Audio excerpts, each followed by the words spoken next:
And we are live, beautiful people. Welcome to another episode of Kiko's Freethinkers Forum. This is episode 144. And we have a two-time guest with us and a three-time guest in Carlos Garrido and Noah Khrachvik. And we have a lot to discuss today. If you want to go back and check out some of our previous episodes, 54, I had Carlos on one-on-one. And then on 83, Noah and Carlos came on together. And we had some very good discussion. I know today is going to be a subsequent just a beautiful discussion. I can't wait to share this with my audience. Two people associated with the Midwestern Marx Institute. Carlos is one of the co-founders, and he's also a publisher of many books. Just a few listed here: Marxism and the Dialectical Materialist Worldview, the Purity Fetish and the Crisis of Western Marxism. And he just published a new one called Why We Need American Marxism. And I haven't had a chance to read that one. And I know that also Noah has a lot to do with his editing processes, just so you all know. So it's not just Carlos doing everything by himself. There's always a team behind there. You know, to have a good writer, you got to have a team with you. And he's also an editor of a book called, or a series called Red America, which is a journal, an internal journal within this whole umbrella term of American Communist Party, which is a newly founded party. This is going to be probably the first hour of the discussion. Is going to be about the American Communist Party because I'm curious about this. And that's their journal, Red America.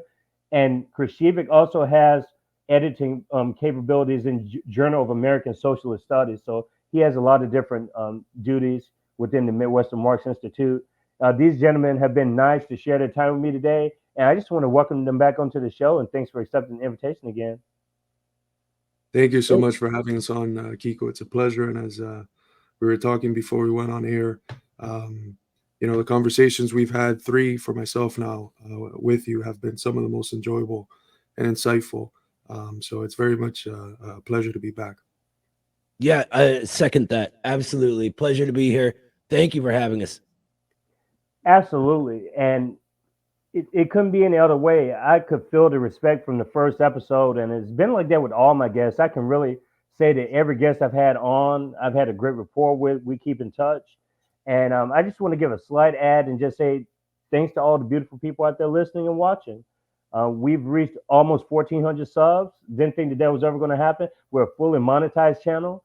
It is a public service forum. I considered it a public service forum. And here we talk about cultural issues and political issues, a good, healthy dose of both. And we have about 42% of our audience located outside of the United States. That was always the point, to be an international community forum. And just tell your friends and family to share, subscribe, and like the content. I think that there's something here for everybody. I really believe that there's something here for everybody. If you open your mind a little bit, just don't even give me a dime. Spend a little bit of your time to expand your mind. And remember, you can't unthink free thought. So let's start with this discussion, this third discussion with these gentlemen. And my first thing would be, if we're talking to somebody like my mom, for instance, that doesn't know anything about political theory, how do you explain something like dialectical materialism? Like, how these types of terminologies, kind of going back to what we talked about in the second discussion, how do we equate these terminologies in a language to where people can have their understanding if they don't have a college degree, for instance, because half the country has a fifth grade reading level. So how do we get those terms to resonate with people? Well, that's a really good question. And I think that a whole lot of the people that have called themselves Marxist, a lot of them within the academy, have done a real disservice for the Marxist worldview, because I think that if we really break it down as far as the meaning of some of these terms that might seem obscure, they're almost commonsensical. For dialectical materialism, when we use that term, what we're referring to is the Marxist worldview or the Marxist philosophy, the Marxist approach to understanding the world and, postulating certain statements about how the world actually works.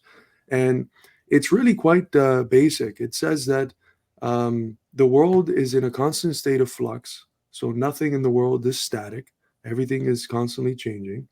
Things change not out of some randomness, but because within these processes that things exist in, there are these things called contradictions, which is, again, a term that could be a bit obscured, but all it means is that within entities, there's not this homogeneity, this complete uniformity. There's multiple things that are multiple aspects or opposites, as we like to use in our tradition, that are operative within entities, in processes.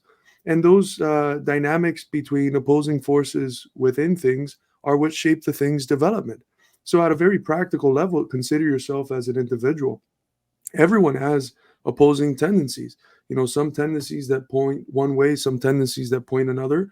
And where you actually go is a product of those opposing tendencies that you contain within yourself as an individual. That means that one entity, yourself, contains opposing forces within that. So that's what we refer to as a contradiction, and that's something that most people accept. And the third most basic component is that everything in the world is interconnected to everything else.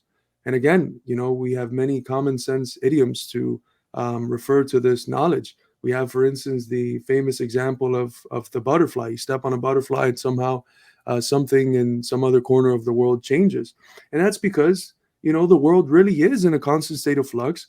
There really are things such as contradictions operative within the things that are moving, and everything is interconnected to everything else. And when we refer to dialectical materialism, what we're saying is these sorts of insights that are, in a sense, commonsensical to most people. This is how the world operates. And if we try to understand the world in a way that tries to separate things from their context, we're not going to understand it. If we try to understand the world in a way that separates things from their movements, we're not going to understand it. And if we try to understand the world in a way that says, well, when we see contradictions at play, that means that what we have before us is some sort of falsity, the absence of truth, we're also not going to be able to understand the world. So at the very bare bones of what the Marxist worldview is, it's this worldview that sees things in movements, that sees the existence of contradictions as a basic reality of that movement, and that sees everything interconnected to everything else. Do you mind if I chime in here, Kiko? Of course. Who are you talking about? So I actually, this is sort of where I live, right? I work in the trades, and I'm constantly explaining these kind of things for people without college educations. I mean, and who aren't even oriented towards, thinking more deeply. But they come to me with questions about, politics and society, because I'm known around the shop as the guy who knows about that stuff. So what I really do is impress upon them that the minute we see something on the very surface, right? Like, we're looking at this screen right now. This screen isn't all there is to it, right? There's a whole internal sort of bits and pieces, components that make it up, right? And what Marxism is here to do is try to understand the history that leads from all of these little pieces that could be separate on their own towards that screen itself becoming what it is. So what we do is try to understand how things got from being at A to being at B, right? How they develop. And when we look at how they develop, that's when we get to the things that Carlos was talking about, the contradictions, right? That whatever is, most general within a given thing that has to drive its development forward. That's where we begin our analysis. And then we look for the next point of necessity and the next point until we get from all these little component pieces to the whole screen. Okay. That actually makes sense to someone like myself. I don't claim to be any sort of a label particularly, but I'm thinking of this. I could digest, I could understand that, that explanation. I appreciate those explanations. So that kind of leads into another question, and we will kind of get into the American Communist Party and like that inception and everything else. But I'm just curious, what are some of the most challenging things when you're teaching your students? Because I know both of y'all offer courses in Marxism. What have been some of the challenges in your teaching experience as far as like conceptually or whatever it may be? Are there some things that give your students more issues than others? You mind if I go first, Carlos? because this is sort of my area of more like deeper theoretical work right now, is digging into the problems with the way that we're taught to think in general in society, right? The way we're taught that the acquisition of knowledge happens, where we sort of, in school, we get taught to memorize things, right? We take standardized tests, we memorize dates and names in history class, and everything gets sort of reduced to these memorizations. And the way we look at new knowledge is if it confirms something we previously memorized. But what if what we previously memorized either wasn't correct or wasn't thorough enough? Then we get to this point where we have a preconception, and the knowledge that's coming at us gets dismissed because it's not verifying that preconception. That's why this sort of, you get people that read in news headlines and they either gravitate towards Fox News or MSNBC, right? Because those tend to verify the things that they learned and memorized growing up. But if we take this more developmental approach to how knowledge happens, right, that I was just explaining, then the entire process becomes verifying whether those things we memorized are thorough enough or even false. And it gives us a better range. So what I try to impress upon my students is to, when they see the word dialectical, begin thinking developmental, right? And to start doing this because it's the only way that I've found that gets through to the primary problem, which is people try to read things in order to confirm those preconceptions. And we're coming out of this really dark period of our history for the working class, that is, because of the immense amount of falsification there has been regarding Marxism, regarding communism, the history and the theory. So we have to begin by attacking not even just each preconception, but the tendency we all have to try to verify those preconceptions. Yeah, if I can add just a couple things. You know, one of the things that I mentioned in answering your first question was that what dialectical materialism is something that's common sense if you really break it down. And an example I usually provide is a boxing fight, right? No one would trust a judge that just got there on the 12th round and judged the fight on the basis of seeing just the last round. People understand, you know, on a basic common sense level, that to judge the fight correctly, you need to see it as a process, how all the rounds are connected to all the other ones and how they develop into each other. And, you know, the fight is itself a contradiction. You got one ring and two opposing forces, two people throwing hands. So we understand that at a very basic level.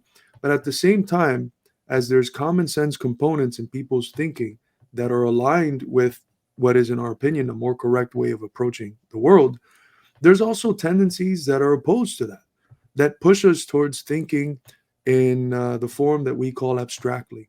So I know that when we use the term abstract, what comes to people's minds is sort of Plato's image of the stargazer, someone that's disconnected from practical concerns. But if you go to the etymology, the original meaning of abstract, it comes from the Latin word abstractus, which means to disconnect something from its context. And all of the institutions in the society that we live in promote a form of thinking that is abstract. They don't want us to think about things in their movement, in their process. They don't want us to think about things in how they're connected to other things. They want us to see conflict and contradiction within things as a sign of falsity, not as a sign of complexity. Because in order to think through those contradictions, we have to be able to be capable to participate in complex thinking, not in this very simplistic, shallow, superficial thinking. So the thing is that when we engage with individuals that we're trying to teach, we have to realize that we live in a society where at the same time as there's common sense kernels that they that show us that they already accept a dialectical materialist worldview, there's other components in their worldviews, in their spontaneous philosophies, in the way they approach the world, that push them in another direction. So the key is analyzing what are the starting points, where people were teaching are at, and how on the basis of those starting points can we identify the more rational kernels out of which they're thinking about the world, tease those out, and in the process of teasing those out, show how perhaps some other components of their more incoherent worldviews fall in a direct contradiction with the most rational ones. So it's all about, in terms of teaching, understanding that there's no one-size-fits-all approach. And this is something that if you look back at Soviet pedagogical theory, or even American pragmatist pedagogical theory, I'm a student very closely of the philosophy of John Dewey.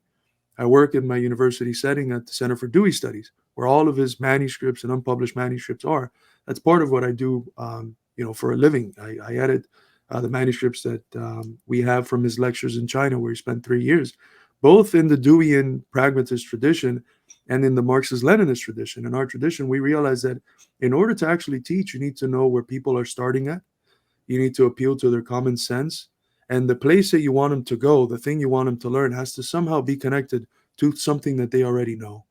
And teaching has to be integrated into the practical concerns, into a web of meaningfulness that is embedded in where people are at. You can't teach people about something that, when they start learning about it, it's completely meaningless from the standpoint of the practical problems that they have in their life. You have to make the learning process something that is meaningful and connected to the practical concerns and problems that people have before them. And I think, in the sense of Marxism, this is not the hardest thing to do, because I think a whole lot of the problems that people experience in their individual lives are tied to this parasitic system that we call capitalism. And this method that we have of understanding the world is the same one we have for understanding and explaining how it is that that system manifests itself in various individual ills that people are discontented by in their lives. Mm-hmm. It's fascinating hearing you all explain this stuff, because it makes sense to me. And I still contend that it has a lot to do with something that you said for sure. You mentioned the spontaneity of these circumstances that we live in. And we naturally have a dialectical approach. You're right about that. They're naturally contradictory elements that we're around, and we accept those contradictions. But we can easily be led astray too. That makes total sense. It does, the way you explained it. But do you feel like that that's still not a factor when it comes to someone that's educated versus not educated, or do you have to explain it a different way? Like, do you have to use analogies? Like, how do you get? Because I don't think you could tell that same thing that you just explained to someone else I knew, for instance, and I don't know if they would interpret it the same way I did. I think a lot of it depends on your meeting someone wherever they're at, right? And being able to speak their language. The way I talk to sort of college educated liberals is different than the way I talk to my friends and my coworkers and my family about these kind of things.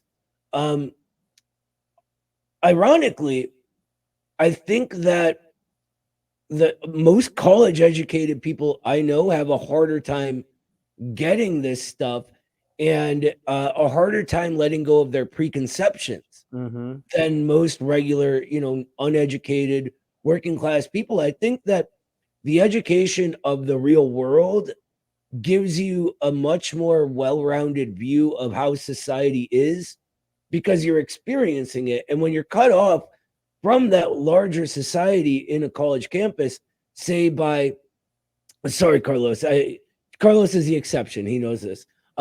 By being a teacher, right? And stuck within this college campus atmosphere, that can skew how you view everything. And you can sort of develop a tunnel vision just for the campus you're on. And that's a very tiny section of society, because it's kids at the end of their development out of being kids, right? It's before they really get into the workforce, before they develop into the full-fledged adults they're going to be. And so there's still a lot of dogmatic thinking, and that would be a whole discussion on how to get why that happens, but that's kind of what it is. We have to remember, I mean, these institutions posit themselves, they purport to be centers of free thinking, Yeah, of right. critical thinking, the locus for where people come to search for the truth. But I think most people are not naive enough to believe that. Most people understand that they serve a function in society, and that function is to get people to think, although in various forms, in ways that align with what the ruling elite needs people to think like. So we call it education, but in a way, these institutions are institutions of miseducation. What they do is strip the almost common sense, spontaneous awareness of how the world works that Noah was talking about, by adding all of these different forms of abstractions or abstract thinkings that I was mentioning, that are then validated socially by the fact that the academy ends up becoming a silo, its own little world of its own.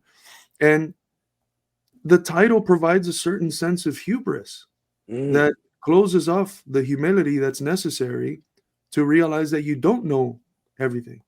And I'm sure we've all met our fair share of people that just because they have a title in their hand think that they know better than the worker working in a steel mill in town or something like that.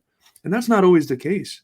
Sometimes it might be the case, but our experience has been that common sense that working people have places them oftentimes a lot closer to what we consider to be the correct way of understanding the world than some of the college educated, and usually college educated liberals, because the academy are, in terms of ideological alignment, most of the time fairly liberal. That makes sense. I know a lot of my friends are listening to this. Are you taking notes? No, just no, not to dig at people, because I think there's going to be a point where, and I even sense it just with the growth of the forum, and I know you all have sensed this. When you get bigger, you start to connect with different audiences, and then you have to learn how to engage with these different audiences. And sometimes you get surprised. I mean, a lot of times what you think happens, but sometimes if you give that contact of engagement a chance, there may be some common ground and that seed can grow some.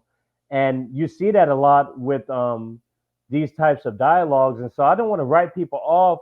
And that's why I encourage people, election night, we're going to have live coverage here on the forum, but we're not even going to be talking about the election. We're going to be talking about after the election. Like, what can we be doing between the lines, 365 days a year? People are so concerned about this circus up into the 2 months leading to it. And then it's like, you don't hear about these people again. And we have to be, that things we can be doing now.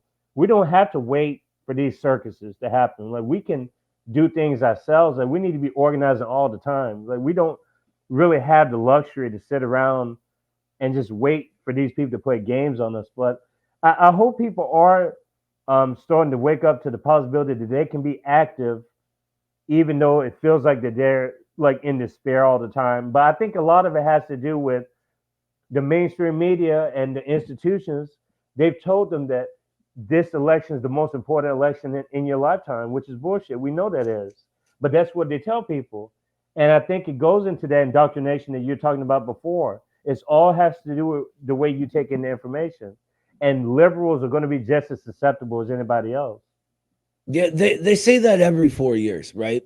The old party, before we reconstituted the Communist Party, if you look at what they were saying 30 years ago, it's basically the same speeches they give right now.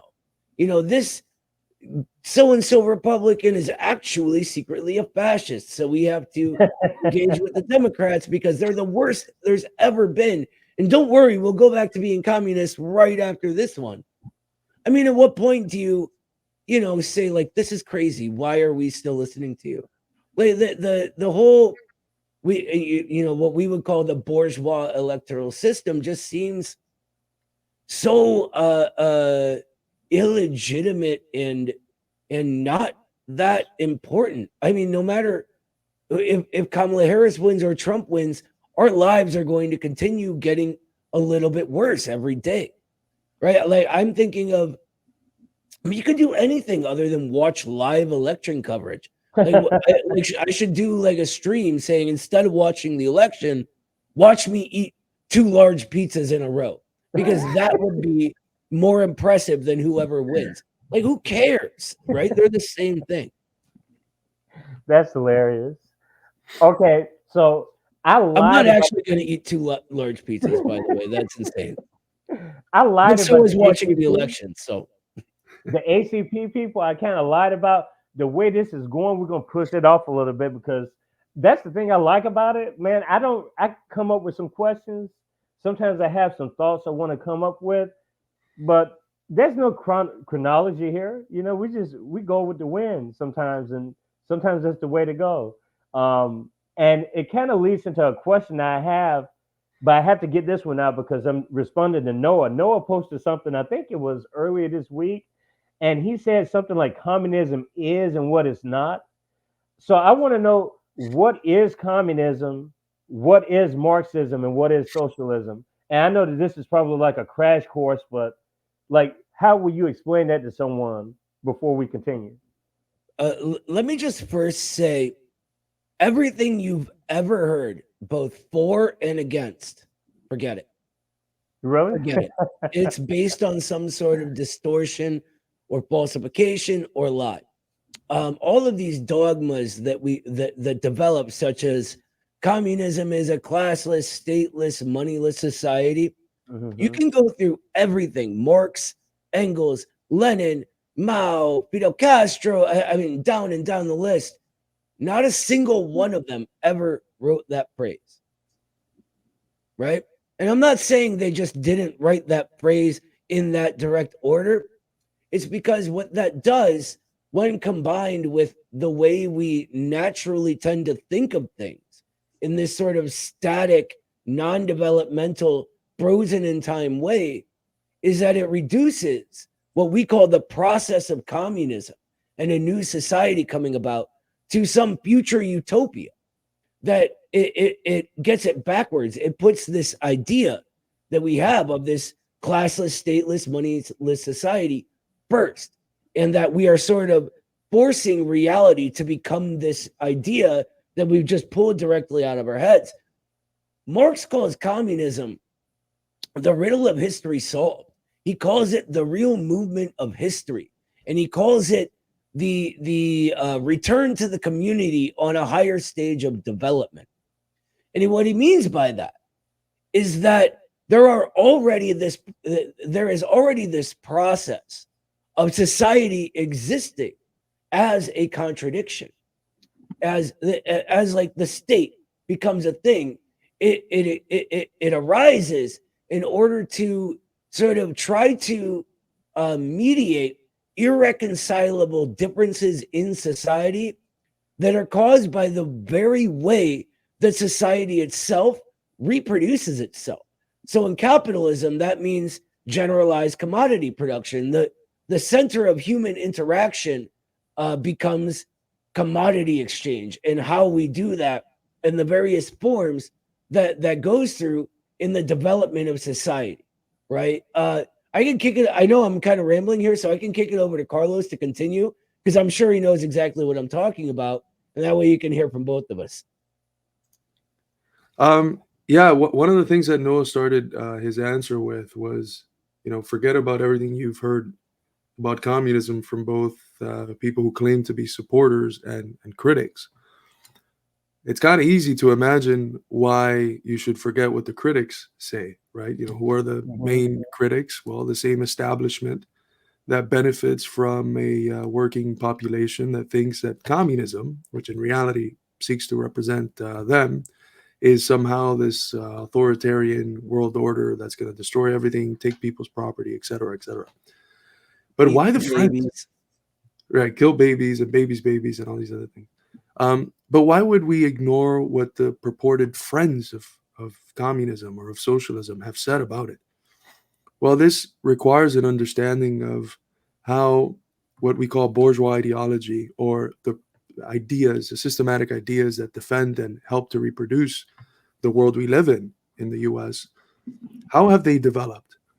And in the US, during the period of the Cold War, there was a program that was promoted by individuals such as Melvin Lasky and others, that eventually culminated in the Congress for Cultural Freedom, which was this institution that was designed at basically removing the Marxism out of Marxism by promoting, with billions of dollars worth of resources and institutions and journals, a form of compatible left.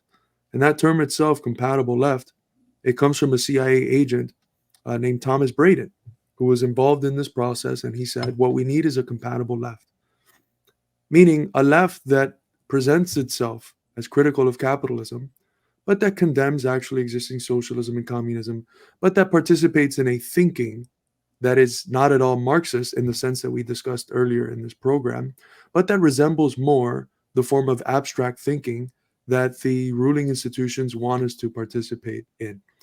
So in our day and age, after we've seen decades of billions of dollars funneled to proliferate this compatible left, when Noah says that we must ignore everything that both the friends and enemies of Marxism have said about Marxism, it's because the friends of Marxism have themselves been enemies, created specifically by the ruling institutions to divert the attention of people who are struggling in their everyday life and seek an alternative away from actual communists who are being repressed through the Smith Act and McCarthyism, and towards the acceptable Marxists or the acceptable socialists.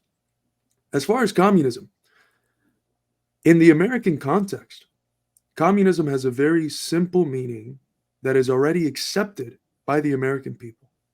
This might sound a bit bombastic, but the average American already accepts communism. Let me explain why. The average American accepts the conception of democracy as, in the words of Lincoln in the Gettysburg Address, government of, by, and for the people.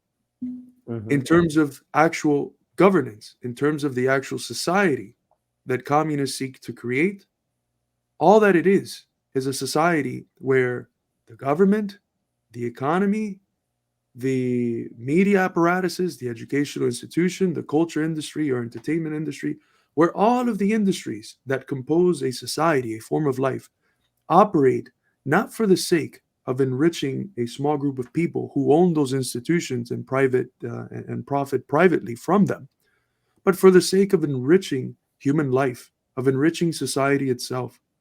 All that communism is a society that works for society itself, where individuals are able to live in a world where the conditions are created so that they can flourish in conjunction with the community. That's what's part of the contradiction of capitalist individualism. At the same time as they posit the individual as the most holy, in a sense, they create a society where the vast majority of individuals are forced to live in misery, indebted, alienated, depressed. So communism seeks to create that society that works for society itself. And because we have this understanding of the interdependency of the social and the individual, at the same time, it'll free up individuals to be able to pursue lives that are genuinely human, to be able to flourish in their individual lives. So that's really what communism comes down to. This process whereby, by the very own contradictions that exist in class society and its culmination point in capitalist class society, those tensions cannot just stay there for eternity. You know, if you turn a pressure cooker on, it's not just going to stay there until the sun burns out. You know, it's going to pop at some point. And at some point, people are going to get tired of their existence and realize that they can run things themselves for the sake of benefiting themselves, working people, the vast majority of the American public, not just a small group of bankers and investment firms and big corporations. So that's all communism is. And if a person considers themselves attuned to the American tradition of democracy, to the values of 1776 and the most progressive values of the American experiment, there's no way they can align themselves with the communists. Maybe they don't have to call themselves communists, But they will see indeed through the work of communists that the world we want to bring about is one that they already think America, promises for them. Part of the problem that people observe in our current society is the fact that we're promised A but given B, right? We're promised government of, by, and for the people, right to life, liberty, pursuit of happiness, all these different things. But none of us actually have that in the real world. The order that the elite have created is completely antagonistic to that. But that A that they want fulfilled, that A that they believe in, that they accept as what it means to be American and as American democracy, that's all communism is. That's how communism would be realized in America. And that's why thinkers from Marx, Engels to Lenin have said that it is in America where the most fertile soil for communism exists, because our people already accept ideals that in order for them to be realized, to be made actual, requires communism. Let me just add one more thing onto there about the rights. And I want to come at it two ways. One, we always hear about this, like private property, abolition of private property. And people are like, oh my God, like they're going to take my house and my car and my daughter. And, they're all going to come dance with my sister and whatever else, right? Which is crazy. But I want to say that the USA was founded on promises, right? And at the time, they were understood to be promises. And that is the rights to life, liberty, and the pursuit of happiness. And a lot of the so-called anti-communists who, if you actually examine their views, they believe in communism. They just don't understand the word. They say, well, nobody owes anyone anything. And that's correct, right? Nobody owes anyone anything just because. To think that would be kind of crazy, right? It would be the sense of entitlement that old people are always complaining about young people having, right? Another story. But if we think about the actual fulfillments of those rights, us Americans in the 21st century are born into a world where everything has been claimed, monopolized, and financialized before we're even born. The right to life is ransomed to us by giant healthcare conglomerates, big pharma, insurance conglomerates, right? The right to liberty, or the ability to find self-fulfillment, is ransomed to us by the having to sell our labor to someone else in order to get small chunks, because things were taken before we were ever born. And if we even want a shot at owning a tiny bit of liberty, then we have to do that and get someone else rich for doing nothing, just like with the right to life, right? And the pursuit of happiness, that's connected to liberty, right? You can't pursue happiness if you don't have the liberty to go about your business as you see fit. And I want to connect this to property, because it is that property and the transformation of John Locke's life, liberty, and property to Thomas Jefferson's life, liberty, and the pursuit of happiness that begins the first step in the process of American communism, right? In the Communist Manifesto, Marx and Engels basically say the opposite of what all the so-called anti-communists say. And I want to read a quote from them on private property and its abolition to kind of get people thinking in a new way about what they actually say. And they say, you are horrified and are intending to do away with private property. But in your existing society, private property is already done away with for 9/10 of the population. And these days it's more. Over 90% of the population has a 0 or less than 0 net worth. They continue, its existence for the few is solely due to its non-existence in the hands of those 9/10, right? All of us being forced to pay them to get the things we need, right? You reproach us, therefore, with intending to do away with a form of property, the necessary condition for whose existence is a non-existence of any property for the immense majority of society. In one word, you reproach us with intending to do away with your property. Precisely so, and that is just what we intend.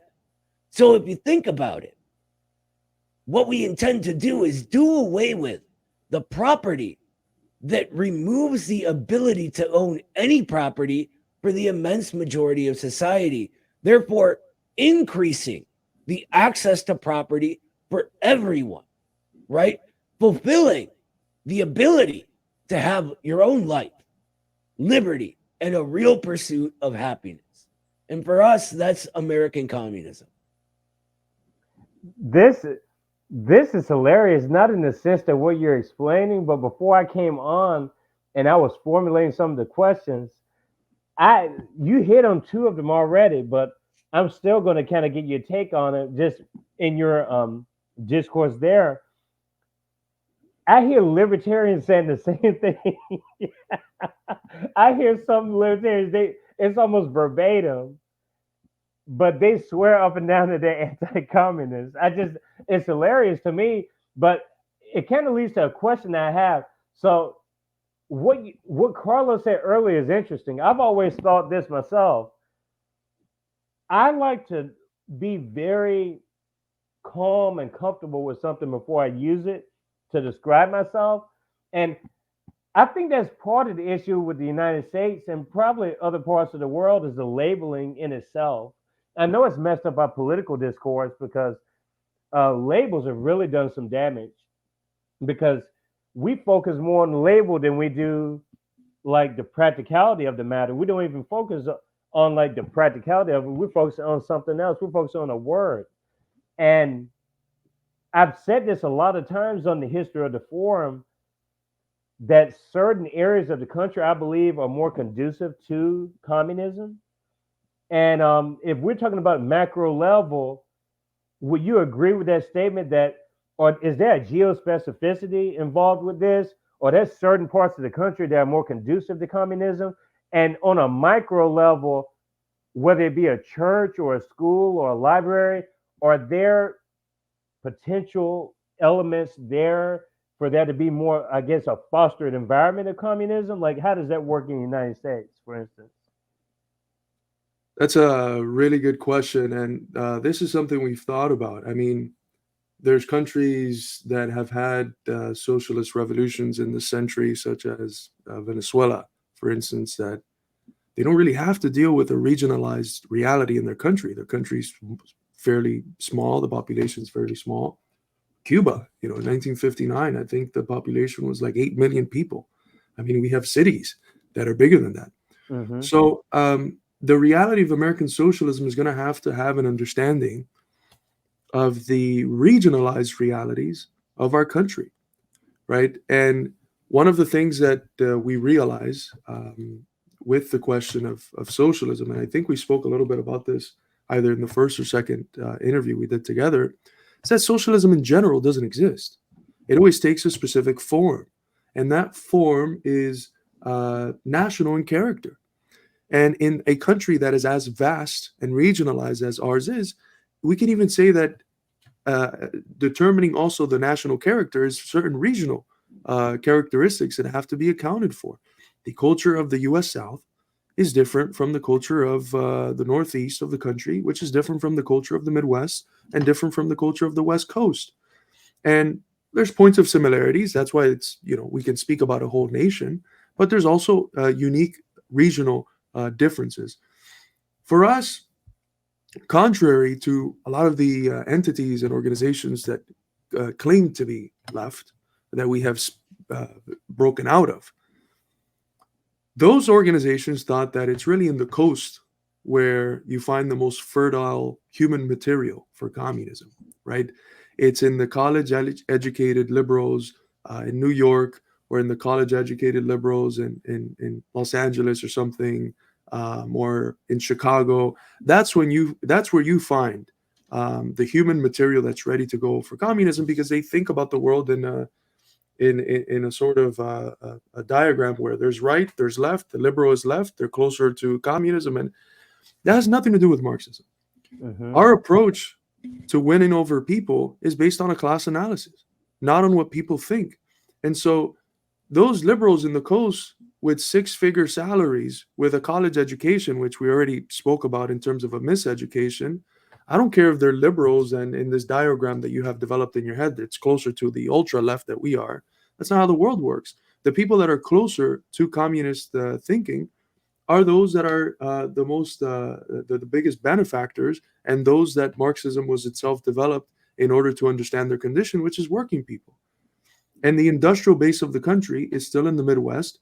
It's also in parts of the U.S. South. And honestly, in the last, since 2016, a whole chunk of that working class base was a part of the MAGA movement. And one of the things that I think was the most distinctive out of the last interview we did together was that you looked through the website of the old Communist Party, the CPUSA, Oh, God. and you said, oh my God, this just sounds like MSNBC liberals, you know, the fascist threat and MAGA fascists and all these different things. That's not Marxism. That's pure liberalism. Marxism holds that this is the base for communism because it's working class people discontented by the established order, discontented by the establishment, deep state, whatever they call it.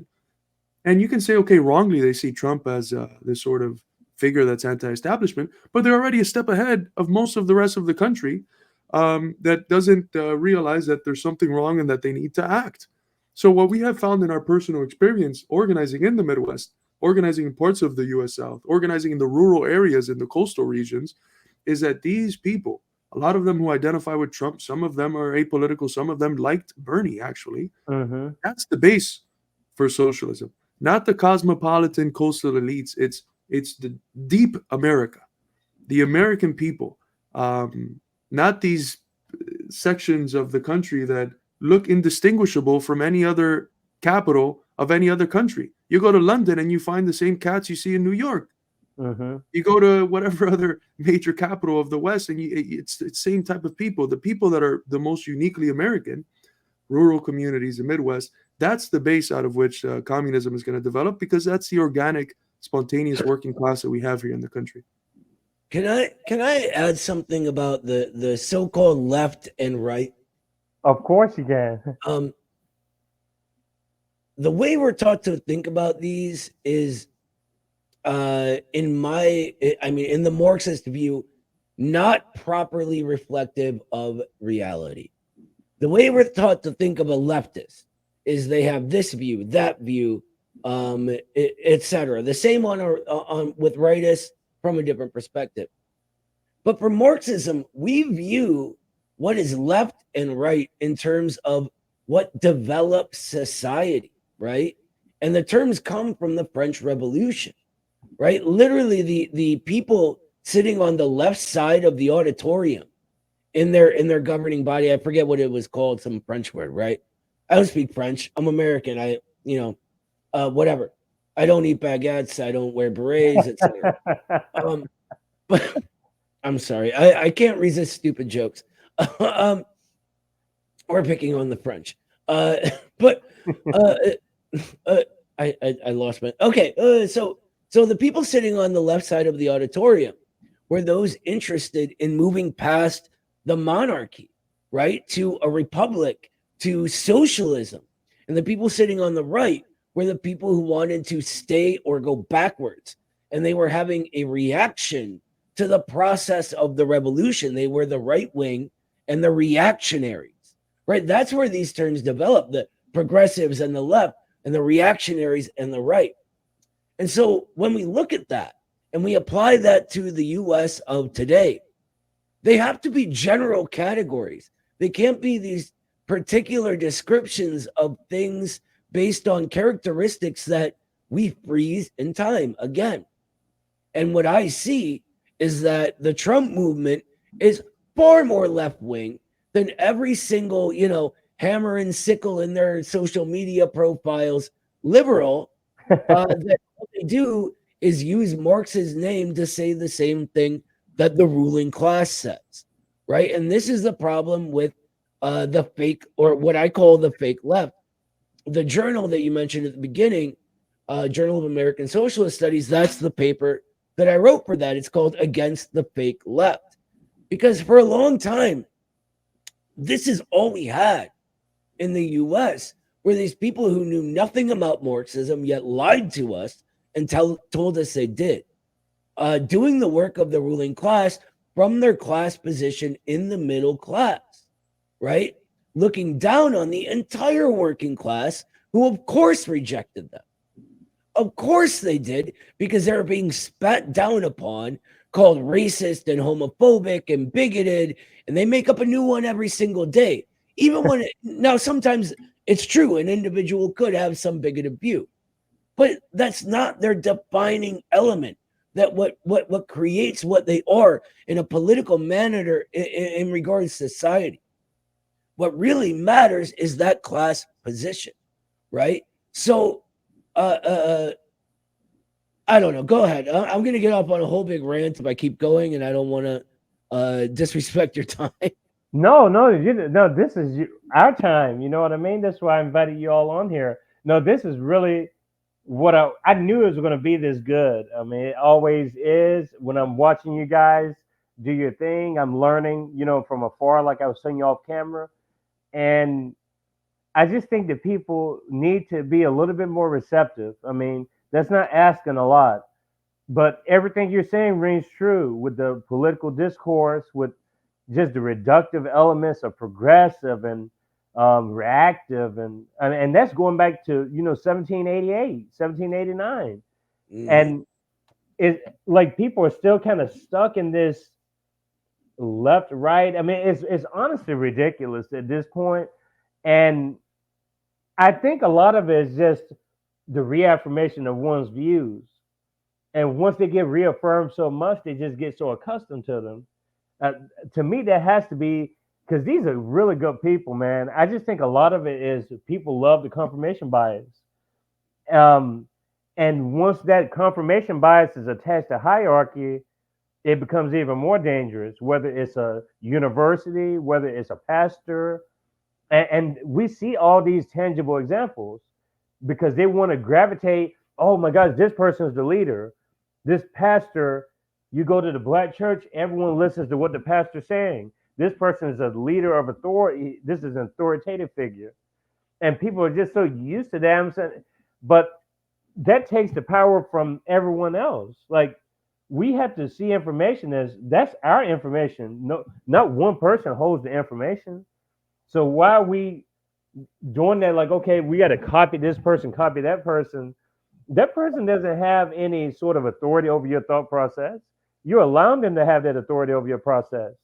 And I just, maybe that's just too simple for people to, I don't know. It's pretty frustrating the times we live in.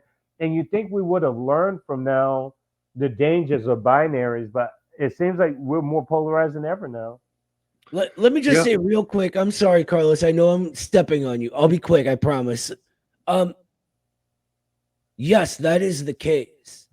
But if you remember what we were talking about in the beginning, what drives progress? It's a necessity. There's something about society as it is that cannot go on in the old way. And we have a new, real left-wing movement in this country now. And it's not just the American Communist Party, but I like to think this is a large focal center of it.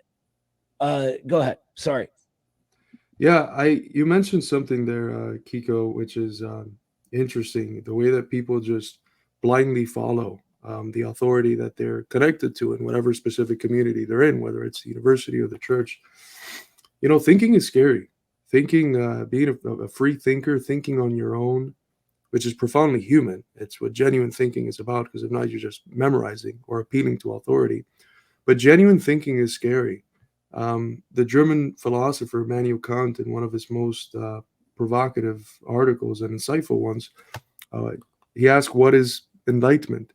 And he says a motto from Latin, sapere aude, which means dare to know. Dare to autonomously think on your own, and not just let the thoughts that you have in your head be the product of someone else's thinking. Think freely, think on your own, dare to do that. And that's scary for some people. And the paradox is, we're taught that what communists want is people to think uniformly and to be the complete opposite of free thinkers, right? But it's actually, as most of anti-communist propaganda, it's actually the opposite. Our hope is that people can actually think freely. The Ministry of Education in the Soviet Union that was headed by Anatoly Lunacharsky, it was labeled the Ministry of Enlightenment because of how in line with that conception of enlightenment the communists have always been. I just had to give a speech at our party's national convention 2 weekends ago. The central essence of my speech as the Secretary of Education of the party is not, hey, you guys have to remember all of the readings and everything Marx and Engels said and everything that I sent you to. No, it was the core, the locus of what it means to be a Marxist-Leninist for us is the ability to think freely and critically and creatively. When you have a new problem that presents itself to you, don't be going back to see what Marx wrote in a completely different context and see how you can foist it onto this new problem. No, think about the problem at hand creatively and freely. So, in a way, and this might seem,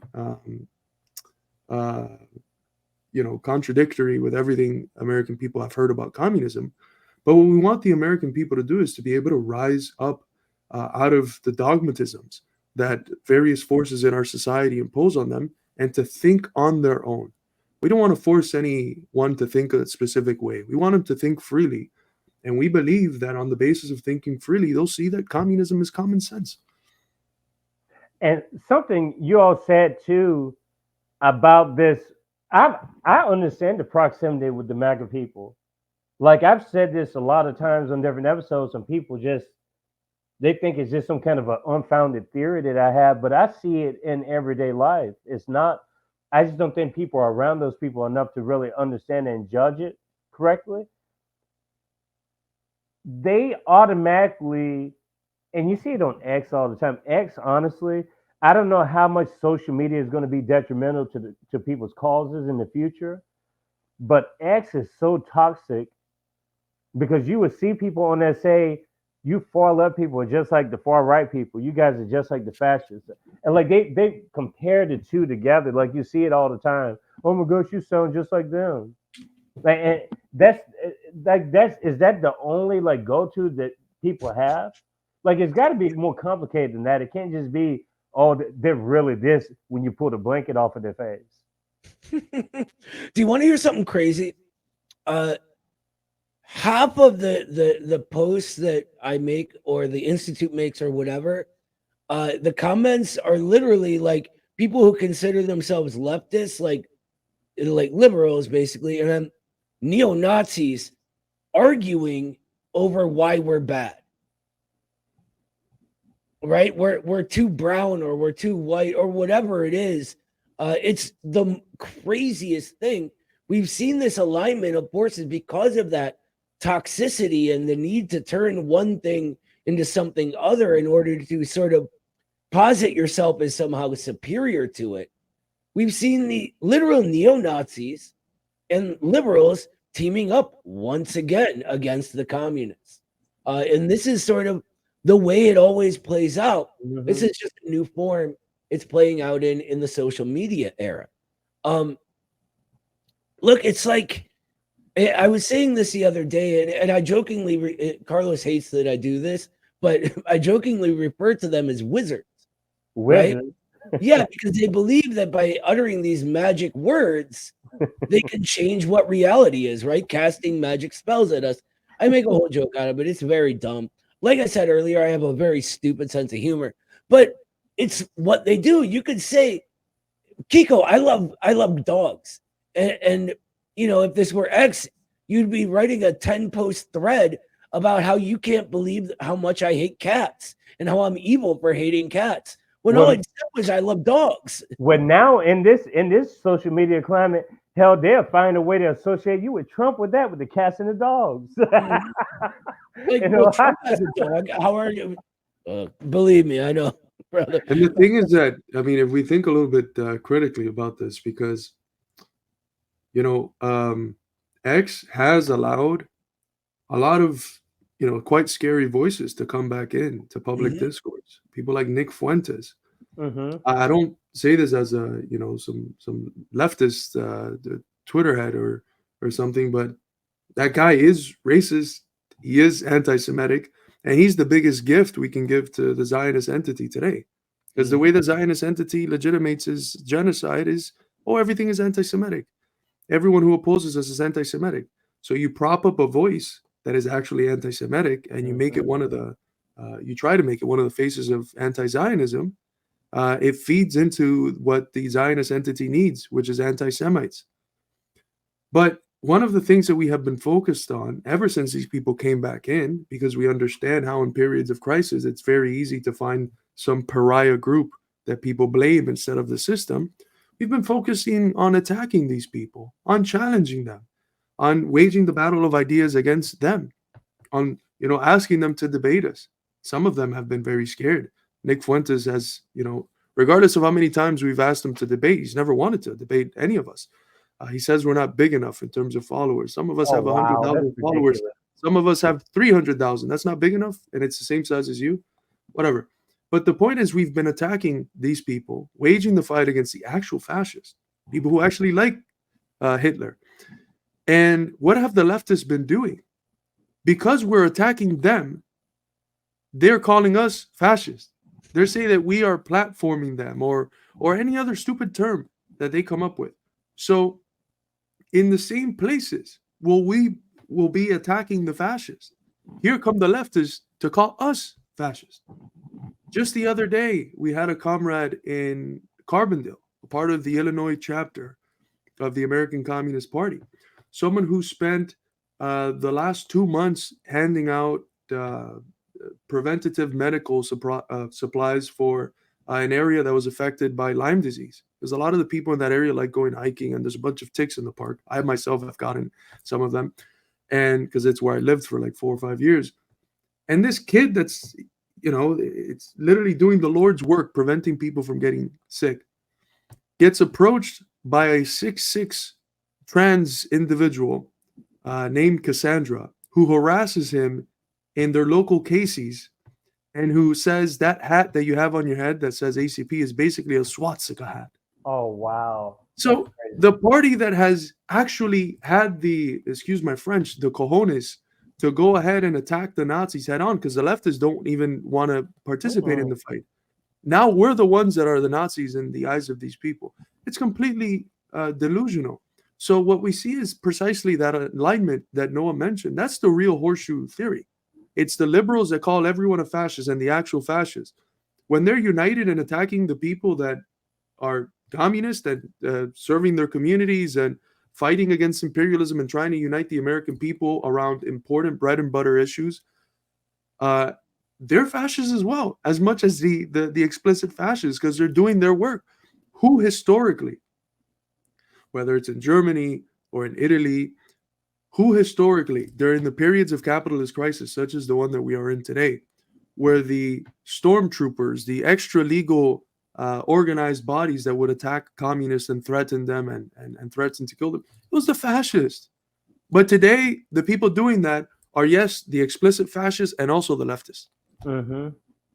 Yeah, the so-called leftists for sure. And this conversation has definitely been enriching, and we're going to keep going. And something that you all mentioned before, the adjacent nature of ACP, I think Noah made the comment about the other organizations and parties already here, which leads to my question. So you have the American Communist Party. You all founded that, right, with a bunch of other people. I want to get to that in a second. But you mentioned Communist Party USA. Is there no Communist Party USA anymore? And I'm thinking, too, we have the Green Party, PSL, Party of Socialism and Liberation, PFP, Peace and Freedom Party. You have all these left-leaning or left, so-called left parties. Why not build an infrastructure from within them? What made you all go into the decision, like, we got to create the American Communist Party? Well, let me get to the old Communist Party in a minute. All of these groups that have been around for a few decades are the ones that have been attacking us nonstop. Before we even formed the party, the Institute reached out to every single one of them. Let's do something together. We have this huge following, like, come on our platform, like, tell us what organizing you're doing, etc. They spit at us. And there's only so many times that can happen until it begins to get suspicious, right? They have had decades upon decades upon decades to do something that matters, to actually change a single thing, and they seem either incapable or unwilling to do that. When George Floyd was murdered by the state, we had the largest protest demonstrations in all of American history. All of these groups combined could not get a single thing changed. Mm-hmm. To me, that means they are a failure. We need something new. Our idea originally was, well, what was the vehicle for change back when that happened? It was the Communist Party, the party that was historically connected to the entire world communist movement, right? The Communist Party of America, of the USA, the party of Henry Winston, the party of William Z. Foster and W.E.B. Du Bois, and these heroic figures of stature of Claudia Jones, Anna Strong, right? So we go to this and we find out that it's just as bad, if not worse, filled with middle-class liberals that have no idea what Marxism is. But still we stayed. We said, no, we need to respect this historical organization. Let's try. We were one by one blackballed, smear campaigns, lie campaigns, the entire leadership that's saying the same thing they were saying 40 years ago about the Republicans being a fascist threat and this being the most important election of our lifetime, right? Literally obsessed about a media collective for months and went through their ranks, isolating people, creating a sort of paralyzing atmosphere where you couldn't even tell people you were actually a Marxist. You had to say the correct woke magic words and be a wizard, right? Change reality with them. And then you were okay. The minute you go into Marxist analysis of anything, that was a giveaway that you could be, some secret infrared infiltrator. This culminates at their last convention, and now is where I'll get to the old party. During their last convention, the what we call them in Marxism is renegades. People who say they support Marxism, who are in some historical organization, but betray the working class on behalf of the ruling class.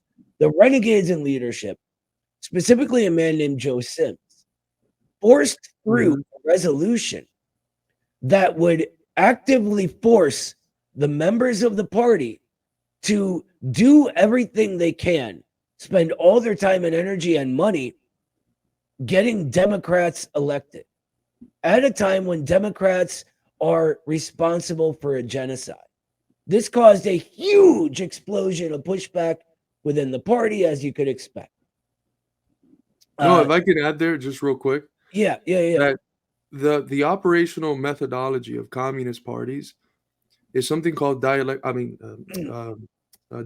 centralism, right? Which in essence means that before you make a decision, you have a process of democratic consultation and debate, and whichever side wins out and gets the majority, everyone, even the people that were initially against it, have to unite. There has to be unity of action.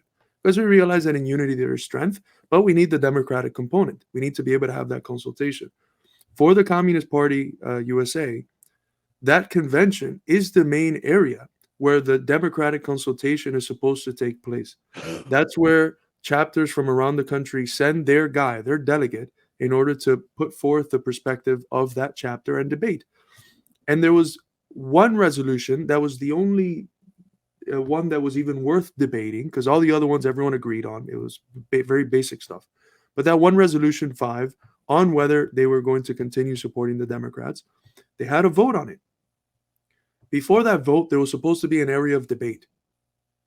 50 people signed up to debate against that resolution.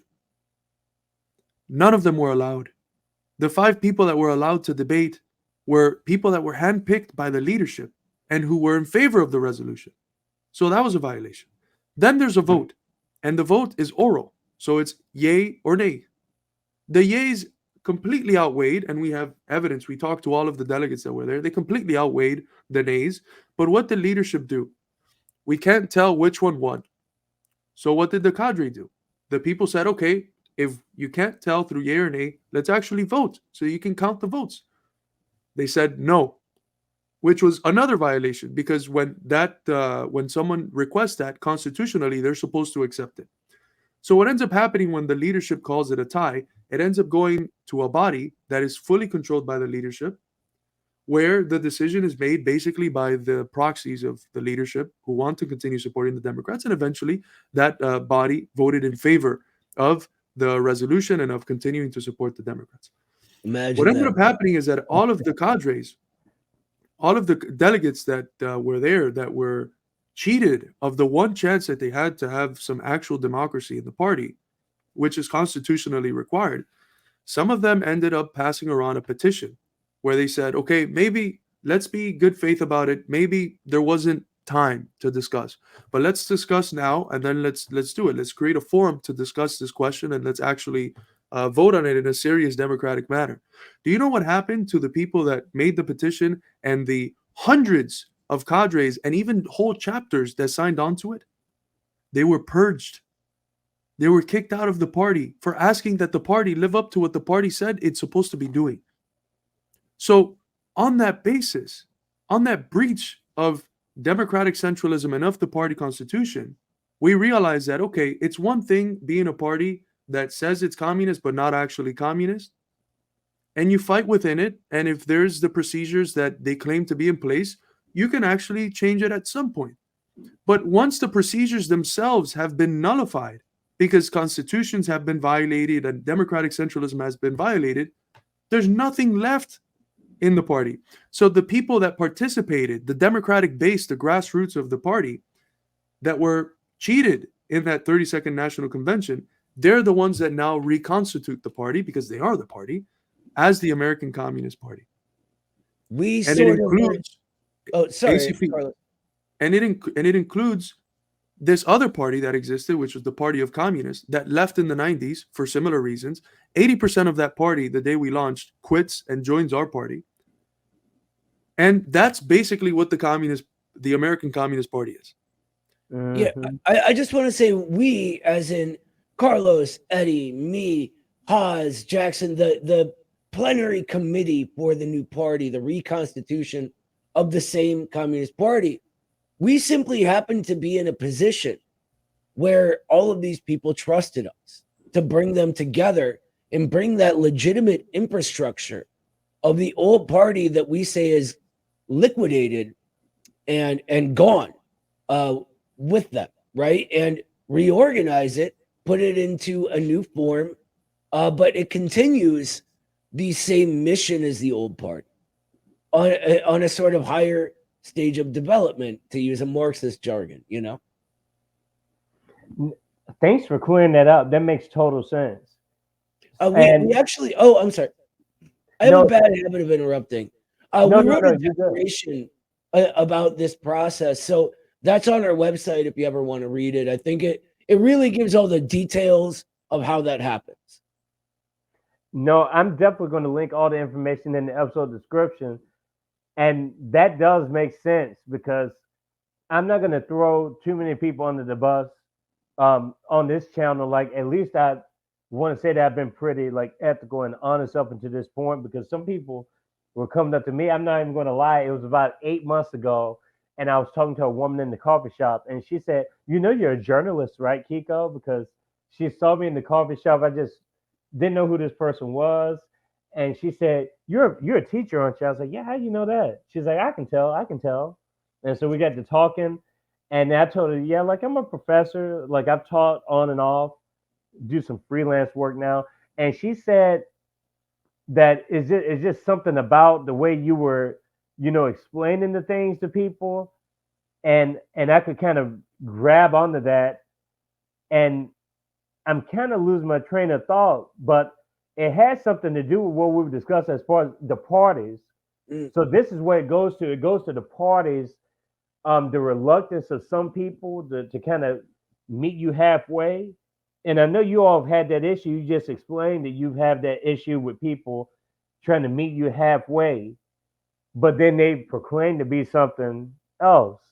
And that's another thing that I've had to learn in this media landscape is the people that you think that they aren't what they always seem. When you actually meet them, and it's Yeah, not really it's not throwing people under the bus. It kind of caught me by surprise, and it's unfortunate too because it kind of goes back to like television again. What you see on television isn't always it's a simulation. It's a simulation of something, and this is almost becoming that in ways. And there are authentic voices there. I don't want to say that, but there is definitely a propensity to have this simulation world within this world that we're trying to navigate through because I honestly believe that some people are just in it to make the money. They're not in it to push any movement, organization. They're not trying to mobilize people and get things done. They're not trying to do that. They're in. This is like a business venture for them. That's what it is. Let me tell you something about the old party. They are sitting on top of millions upon millions of dollars of real estate. They also, at this last convention, failed to give a financial statement, which is another thing in their constitution. And so I can't, make any claims, but it seems to me that Joe Sims flying first class around the country might be while they're crying poor mouth and getting donations from their members and their rank and file just to keep the website that they call the paper going. I don't know, a little suspicious to me. But look, I think that Carlos tells me this all the time, that I expect people to be better than they are. I try to give everyone the benefit of the doubt. I treat them the way I would assume I would act, right? And I'm constantly disappointed. What the milieu we're coming out of, this middle class sort of really sleazy, quote unquote left, people will do anything to take you down once you do not, kiss the ring or, mouth the right magic connotation or whatever, right? And that's what we've experienced with them since then. We used to stay quiet about it, but at the end of the day, look, we're peaceful people like any communist, but we're at the point where they brought this fight to our door, and so we're going to finish it. I want to just add a joke there in terms of the interaction, the sort of people that we're forced to interact with in the left. This joke comes from someone who I've criticized a whole lot in my work, but who nonetheless has some rational kernels, Slavoj Žižek, which I know Noah's going to be pissed at me citing him. But he has this joke where this genie goes to the Balkans, and he asks, he tells a guy, hey, you can ask me to do whatever for you, I'll do it. But the catch is I'll do it twice to your neighborhood. So whatever I do for you, your neighbor gets twice as much. And what the guy says is, okay, take off one of my eyes. So the point is not, to have a positive good for oneself, but to have a negative for the other. And that's how the left operates. And the Twitter left, the so-called left, they don't want something good or productive to be done by them. They just want to see everyone else sink. And, that mentality only gets you so far. I mean, it'll work for the silo of people that are in that very sad, resentful state. But for the general population who actually have real concerns about their life and who need, the bread and butter concerns in that life addressed, it's not going to work for them. I wonder how much of it is because, I mean, we went over this already, right? That they failed. If the actual improvement of living conditions is their goal, they failed. And so the American Communist Party is reconstituted, and suddenly we're succeeding where they've tried for decades and done nothing. I wonder how much of it is based on that needing to try to delegitimize us, because they're sort of in this stage where their failure makes themselves, even if they don't want to look at it like that, look at themselves like professional amateurs, right? Or proverbial amateurs, rather. Mm-hmm. No, I'm not going to spend too much time on this, but it's definitely something that's always in my mind.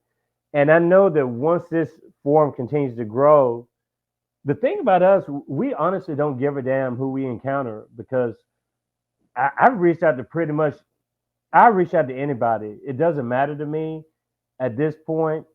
You have nothing to lose reaching out to people. People ask me, why do I reach out to people like Trump and RFK? And I'm like, you don't know what I have to ask them, first of all. And it's just like there's always a reason why I bring people on. It's not just simply, I'm going to look through my black book and choose these people. I mean, there's also a reason that I have these people on the show. And I think that's part of the mystique of the show, is that you never know who's going to be on the show, but there is a purpose behind it. And the purpose is honestly, like, ultimately we need to find a way to organize and do things together. And I believe that we can do things together. I know we will. It's just a matter of getting people. I have to be able to optimize that crowd. I can't just say those people aren't willing to get on the train, because I won't know until I at least ask those people. And some people, and this is a stage. Some people, I know the stage I was at when I was 18 years old. Like, my dad is my largest political influence. When I was an 18-year-old liberal, I was pretty open-minded as an 18-year-old, but I had so much to grow. Like, I knew then, I know there's way more to the world than what there is in front of me right now. And now, being 42 years old, I've understood that. But when I'm 50, there's going to be even more room to grow. And I just think people sometimes don't give themselves room to grow. They just automatically, I don't know why they box themselves in like that, but they do. And I see it all the time. And like you said, this Twitter left or whatever it is, that's why I'm very particular about who I invite on the show, because I don't know if people are trying to sabotage movements or what, but it's just, I feel like at some point, like, there has to be some kind of sabotage element involved, because you have to know that you're pissing people off when you do that kind of stuff, like on these social media platforms. Kiko, remember when we said earlier that dialectical thinking is just common sense? That's it. That's you talking about your life and constant growth, and that's dialectical thinking, by the way. But look, I did recently, a few months ago, an article of self-critique, because we've been at this as an institute for 5 years. We've seen a lot of growth and good numbers, but I think one of the most valuable things for an organization or for an individual is being able to look back and see, where was I wrong, and how can I even publicize it so that others who might be in that path can learn from my experience. We came into the scene with the thought that, okay, we're looking at these different organizations on the left. We're looking at what they say about themselves. And on that basis, we see that there's more commonality than difference. And our goal is almost to bring all of these different lefts together. And I have articles explicitly saying, like, why doesn't PSL and the CPUSA and the FRSO and all these different organizations, if they have 9/10 in common and 1/10 in difference, why don't they come together? And as Noah mentioned, we extended our fraternal hands to all of these organizations for years. And if the hand was ever not shaken, it's because the one that rejected was the other one, not ours. So that forces me to think, well, if people in these spaces, some of them are very good people, but if at least the leadership the ones in charge of the trajectory and the structures of these organizations, if they're of the nature that whenever there's an attempt at unity, they're the ones that bring forth the cancel culture and the smearing and the talking behind people's backs, is that the sort of unity we should be seeking? You know, what happens when you unite fire with water? Is it good for the fire? Is it good for the water? No, it just dissipates both. And what we ended up finding was that in this attempt to search for some sort of pan-leftist unity, what it leads is futility. It's just this sort of cancel culture that it's the reason in part why there hasn't been any successful leftist movement in decades and decades in the US. So we have to even interrogate. We know the ruling class seeks to divide because they control through dividing. Divide et impera. It's famous old dictum that all the powerful have understood very well. And when they've lost, it's because they forgot this dictum. But the unity that we have to counter that with, we also have to critically interrogate. Because we don't want unity between fire and water because it dissipates the fire of the struggle that we're involved in. The unity that we must search for is unity of the people. Because those are the ones that make history. Not various different political factions. It's the people that are getting involved that make history. So I did an article recently called The Dialectics of Unity in the Left, where I said, I was wrong. We were wrong. And this is what experience has taught us. And the focus on unity that we have now is a unity based in the people, not in these various different lefts that at the end of the day, by promoting unity with them, you're actually promoting de facto more disunity, more division. Okay. I think just to add on to that really quick, look, the fake left abandoned the working class, not the other way around. And we see through understanding Marxism and even just our own lives that these fake leftists aren't a revolutionary agent.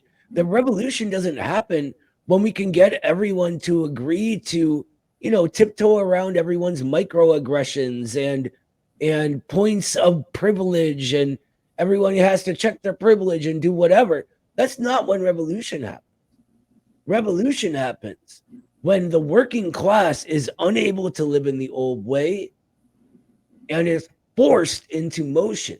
And in order to do that, it has to become conscious of what it is and fight in its own interest. And so we say that there is a new left, and it's the reconstituted Communist Party. It's the American Communist Party. And it's not just us, there are others, right? But the goal isn't to unite with all of these decaying old elements of the pre-2020s. It's to unite with the working people of this country that need change. I like that. And in this same vein, I tell you, this conversation is going a lot longer than I thought. I can tell because we've covered so much stuff and there's a lot more to cover. And I'm thinking about this word capitalism. So that comes from Marxism, right? That word is from Marx and Engels, correct? Unless you talk to a libertarian and then it's like ahistorical and the caveman did it. And, It's in the work of, for instance, someone like Adam Smith. You don't see capitalism. You see even the term capitalist wasn't employed there. It was like industrialist or even master, because he was already connecting the capitalist master in a sense to like the slave master. Mm-hmm. But yeah, the popularization of the term comes from the Marxists, basically. It comes from Marx's theory of what capital is, basically. So is that the reason why in popular culture the term isn't used for people that are capitalists? They don't refer to themselves that way, because if you notice, whenever there's a smear, it's always you're radical, you're far left, you're a Marxist, you're a communist, you're a socialist, but you never hear people say that they're capitalists themselves. Is there a reason for that, even though it's part of the same lexicon? I do see some people say it's such like political pundits or some libertarians where they're like, I agree with a lot of what you're saying, even though I'm a capitalist, and Oh, they really? they think Okay. of capitalism as an identification with the system. In reality, like, all that capitalism really is capitalism. It's a society where the most supreme value, what matters the most, the whole purpose of everything else ends up being englobed in this one purpose of capital accumulation. Because capital itself, capital is not this cup or some money in my pocket. Money can turn into capital. Everything can potentially turn into capital, because capital is a relation of accumulation. That's what capital is. So when you talk about a system uh, based on that, you have capitalism. And it's a system where the whole purpose of everything is how can we accumulate more and more capital? Not how can we create better conditions for people, not how can we even allow the rich to be very greedy people and have as much possible in their savings as possible. Because that's not capital. If you just got money in your savings, if you just have a load of cash in a room, that's not capital. That's money, but it's not capital because it's not being used for accumulation. So, uh, you know, I'm forgetting what the original question was, but what capitalism is not having markets, as people often von Mises says, you either have a socialist society or markets. No, there's been markets in slave societies and feudal societies and socialist societies. Markets are just an institutional form that decide how we distribute things, but how we distribute things is based on how we produce them and the purpose for how we're producing. So yes, there's capitalist markets, but that's not what makes capitalism capitalism. What makes capitalism is not the ideas of specific sectors of society, but it's this real movement, this real trajectory of what is it that's going to govern the movement of society, the accumulation of capital or something else. As soon as you have something else, you can't be talking about capitalism. You're talking about something completely distinctive. When another value that's not the accumulation of capital is put to the forefront, you don't have capitalism. You have something else. And this is I appreciate the explanation, by the way. That makes a lot of sense. And that's the reason why I didn't want to go down the rabbit hole of we understand why the terminology is used the way it is in this the circus right now. I mean, it's ridiculous the way they brainwash the country. Kamala Harris is a leftist. She's a communist.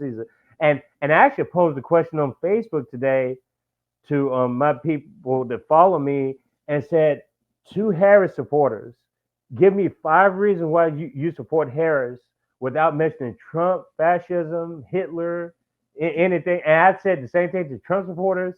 Give me 5 reasons why you support him without mentioning communism, far left, any of that. I've gotten 2 responses so far. And guess what? They're both in my family. One sent a DM and one was, and they were both black, obviously. There's something going on with that too. Even with that, the way people preserve their beliefs. And I'm saying to myself, why are you hiding this shit when people are confronting you directly about it? But you can put shit on here on your Facebook, Harris and Waltz. You can put that shit on there all day. You only have one choice. Like all my fucking liberal friends are putting that shit on their profiles. You only have one choice. Like make sure you're smart.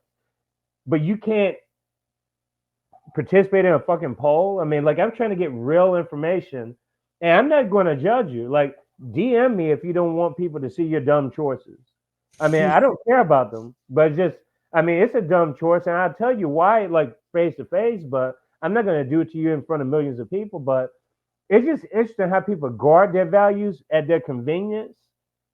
And so the question is, are they really proud of those choices and those decisions? Are they? Or are they trying to convince you that of something? Because I think it's an interesting psychology going on there. Are you familiar with George Carlin? Yeah. There's this one joke that he makes that's like the American political consciousness, where one friend asks the other, who are you going to vote for and why? And the guy says, no, how dare you ask me such an intimate question? Well, anyway, so I was fucking my wife on Missionary yesterday, and then they just get into talking about these very vulgar topics of intimate sex and all these different things, but we can't talk about who we're voting for, why, and all these different things. Mm-hmm. Here's Yep. my thing. What's the percent of the American people right now that even see the voting process itself as legitimate, that think our government is actually functioning for us? It's very, very low.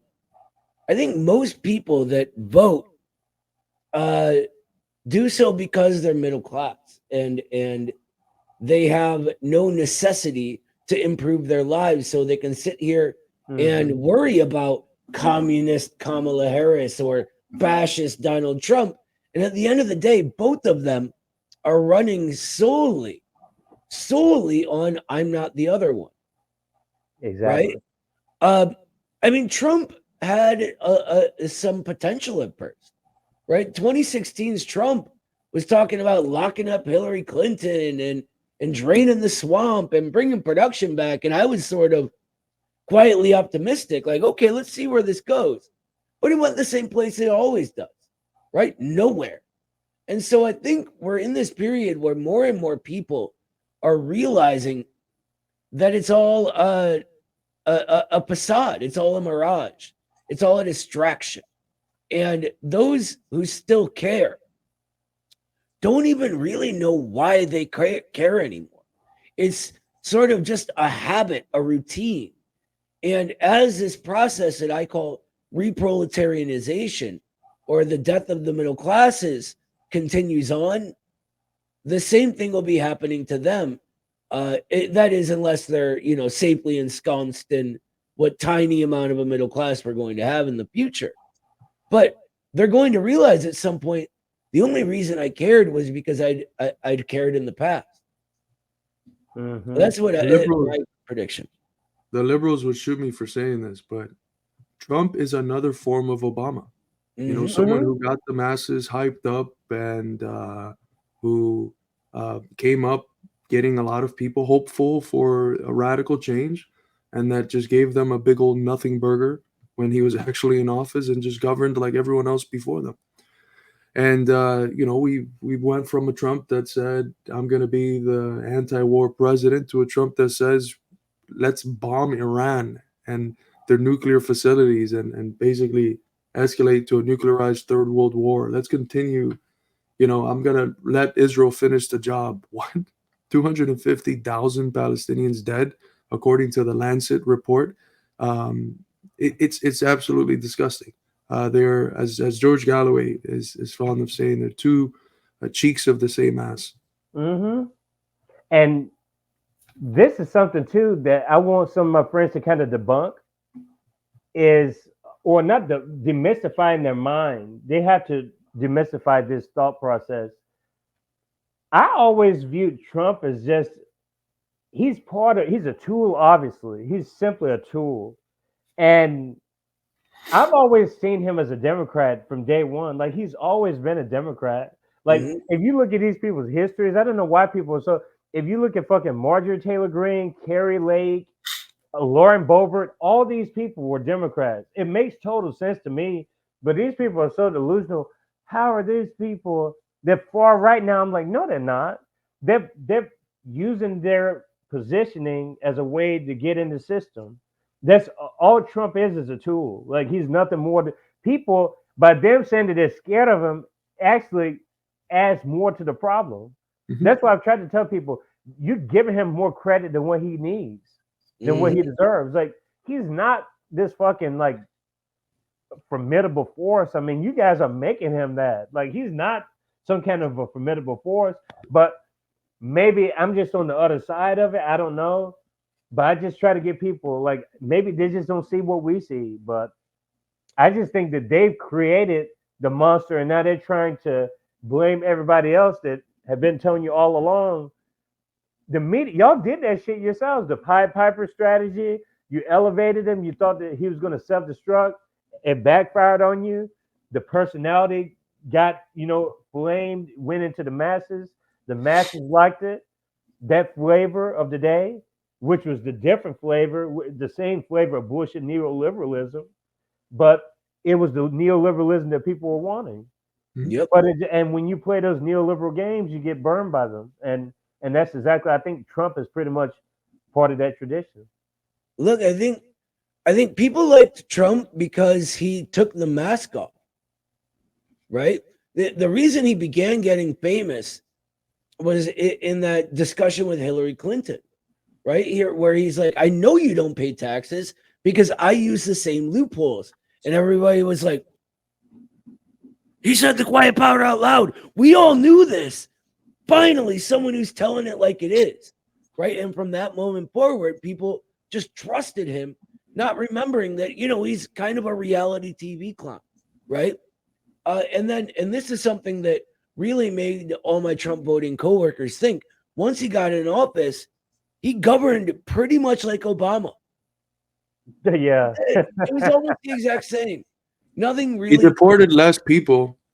Well, yeah, there's that. Talk about the immigration issue. I don't know why they use that fucking like they obviously.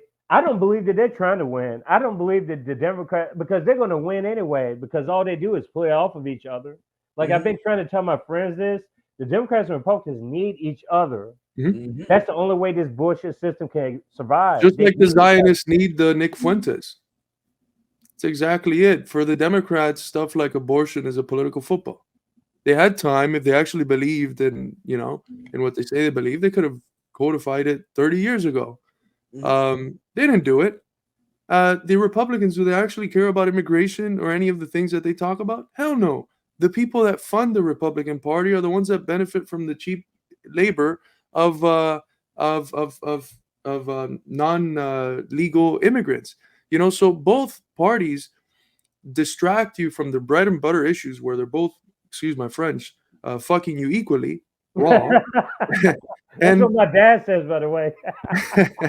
and they focus on these single issues that even those issues they're disingenuous about because they don't actually believe in what they say they believe. They need both of those issues to remain as issues so that they can say, so that they can keep the boogeyman other as the person that's going to either take away abortion rights or allow immigrants to flood the border. If immigrants stop flooding the border, in the words of the Republicans, or if abortion is codified in the case of the Democrats, what the hell are they going to run on? Look, here's my thing. A few years ago, or maybe it was a few months ago, there was a study from Princeton that said that it empirically proved that the USA has no democracy at all, that it has oligarchy. And this went viral, right? Because it resonated with people and what they already intuitively knew. And what Carlos is describing is what Lenin once said was that every 4 years, people in bourgeois society are allowed to choose who is going to exploit them and who is going to oppress them. And that's what it is. When is the last time the American people actually chose a candidate? We are constantly forced to go, oh, this person might be less bad. I believe we're in a period where less bad is no longer good enough, where people are catching on to this because they've relied on it for too long. I want to get this in because Noah may have to go shortly, and then we can kind of, close it up some and talk a little bit more about just ACP just a little bit more before we close out today. I wanted to kind of bring up my literary background because it's kind of relevant into the discussion with Marxism, communism, and the way I was kind of introduced. I wasn't introduced to communism through the literature that I interpret and study, because even in high school, like I said, when I was a liberal, and even when I was going to college way back when, I was reading Marx back then. I was reading that stuff then. I didn't quite, the ideas were like, this person's a very smart person. That's kind of what I got from it. I didn't really contextualize it the way I needed to at the time. And then when I got to the university, I started reading all these Black writers in Latin America.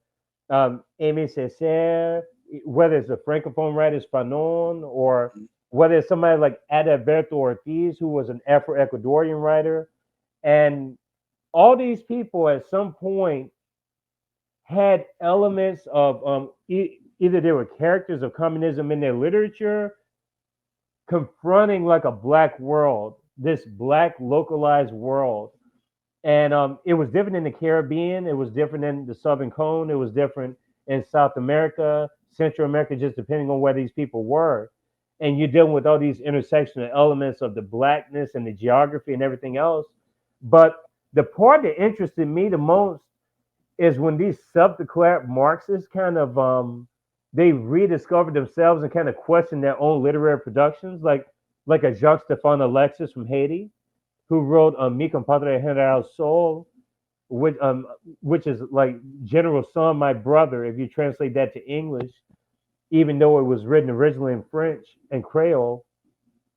And he's talking about people then, like the characters, or from like poverty, like abject poverty, black protagonists from abject poverty, and they don't know anything about communism. They don't know anything about it.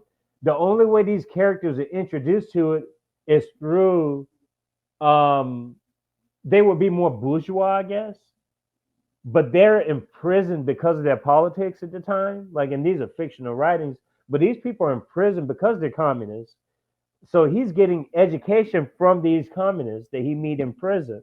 This protagonist, for instance, but the whole novel and these series of novels kind of question this idea of blackness and relating that to communism, and how there's a friction there, because even though the ideas sound good, they always portrayed as like these are ideas that you see in the books, these are ideas that you see in fantasy novels.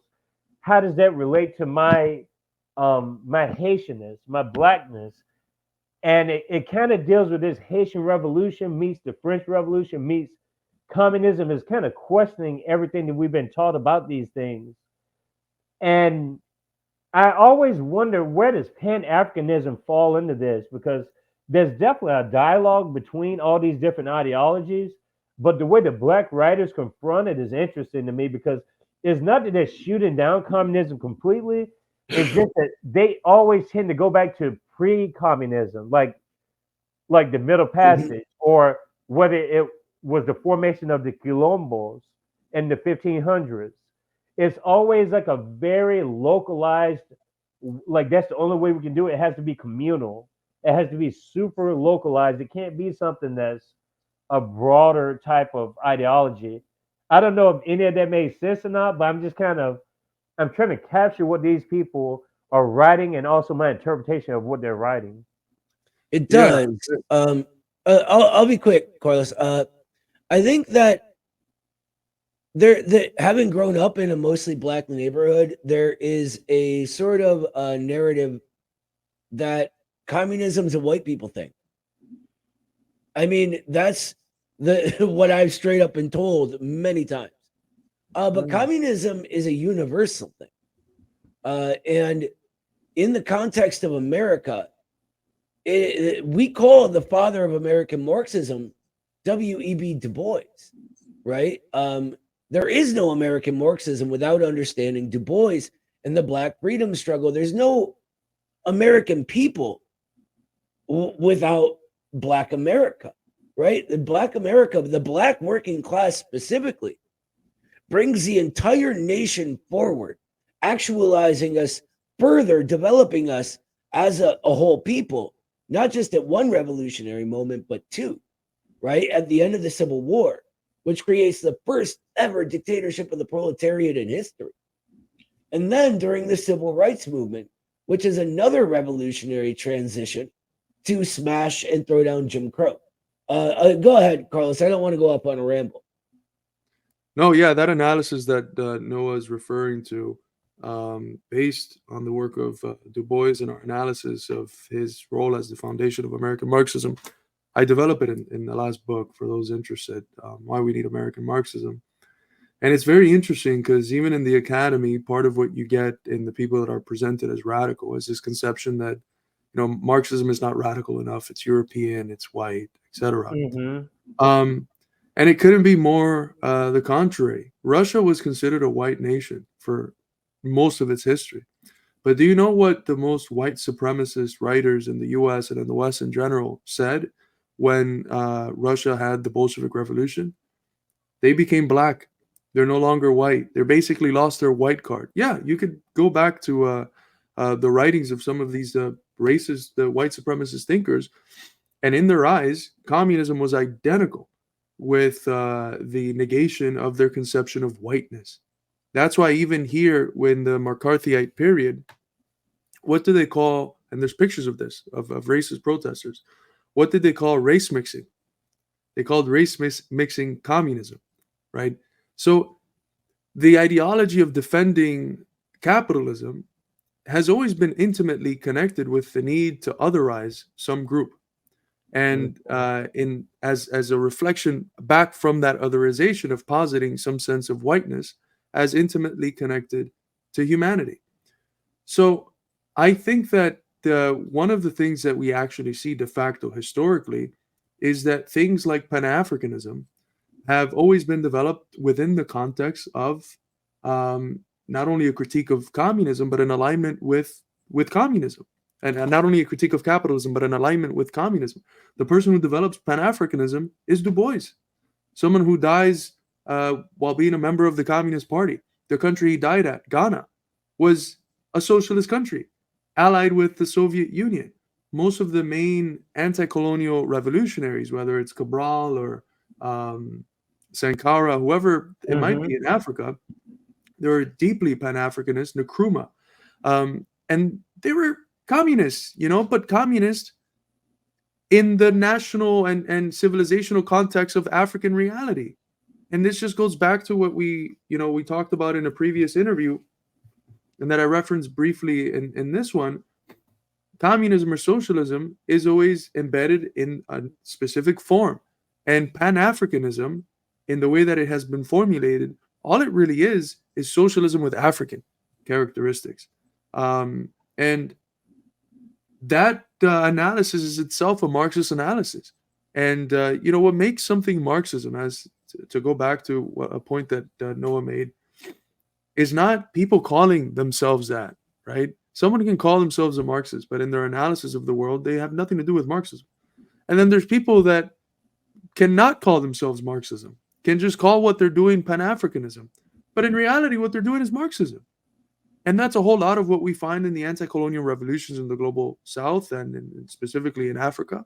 And that's why when they come together with the communists, it's like, holy shit, it's kind of the same thing, except that we developed it specifically out of our context.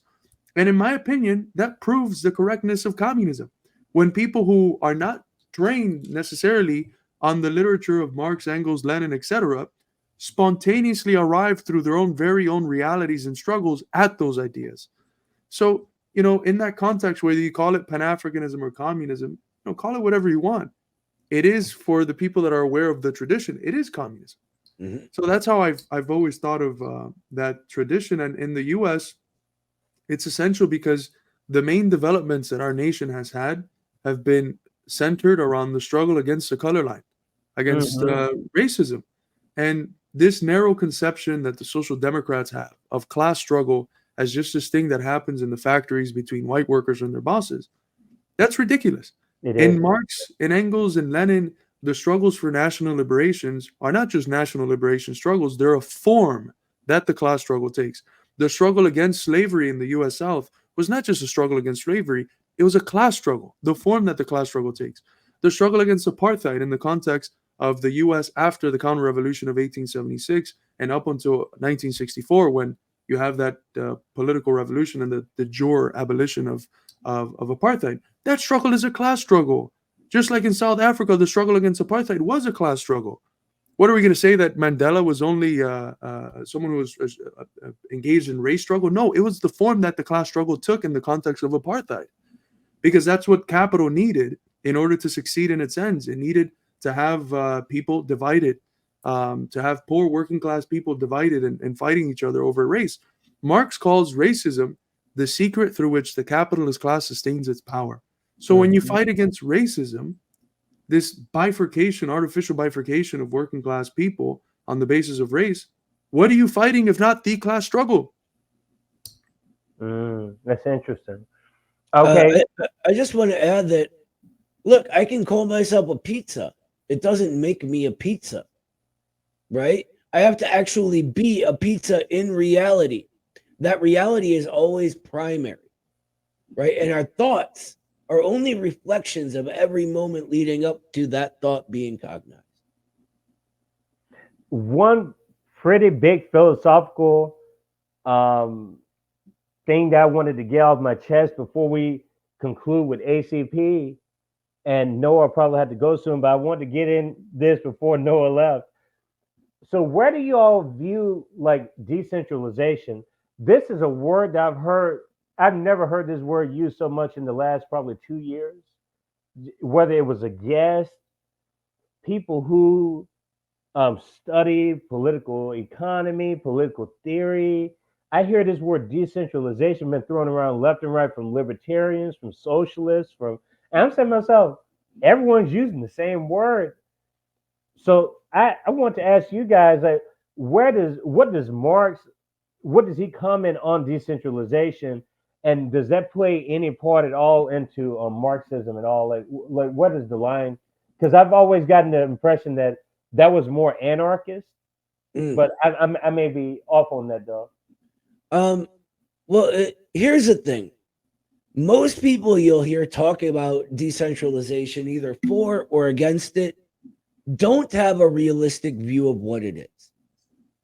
Because in order to actually have a decentralized anything, you must have a centralized system on another level. It has to be both. That it takes, say, a strong communist state to develop a decentralized system where businesses, small businesses, can flourish by popping up locally. At the same time, in order to create that strong centralized communist state, it must be built. In order to build up that centralization, it must be built from the locales up, from the ground up. So it takes, at the same time as it takes decentralization to create centralization, it takes centralization to create decentralization.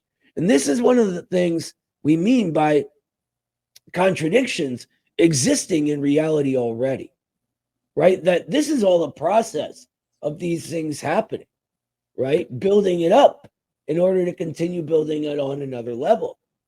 And most people think, like, I'm a libertarian. I just dogmatically want things decentralized because I think that's cool or just or whatever. They don't really have a concept of how to arrive there, right? What have libertarians ever actually done in the U.S.? About as much as make love. Praise Javier Milei. I'm like, what the fuck, Javier Milei? Seriously? I guess they've given the Argentinian treasury to the Federal Reserve. That's usually the approach that we take to most questions. The way we're taught to think is, again, separating stuff. Centralization here, and then this unbridgeable gulf, decentralization here. That doesn't make any sense, right? Even let's look at the word itself. Decentralization. What are you decentralizing from? A center. So decentralization already implies a center. And a center implies that which is not central, that which is decentralized. At the very level of even the linguistic dynamic of the terms, you can't separate it from the other because they only obtain their meaning through that other. And what we see in the reality of the construction of communist states, or even in the reality of a communist party, such as the one that we're in and that we're leaders for, is this understanding of the interdependency of decentralization and centralization. In order for one to function effectively, it needs the other to function effectively. If there's too much decentralization, not only does it affect the center, but it affects the decentralized. And if there's too much centralization, not only does it affect the decentralized, but also the center. There needs to be a sort of dialectical equilibrium where for the success of one, you need the success of the other. And I think that's what we've seen in communist states, that because they're centralized, they're also very much more decentralized, right? It is in people's China where you can go to your local communist officer if they're not doing what they're supposed to be doing and pull them out and scream at them and have these, people's protest events that are actually meaningful in ways that you can't do it in the U.S. But it's because they have decentralization that it can also have a more effective decentralization. So again, it's about how is it that we're thinking about opposites as mutually exclusive or as interdependent. And our tradition sees them as interdependent. And I think even if you look at the words itself, it implies that interdependency.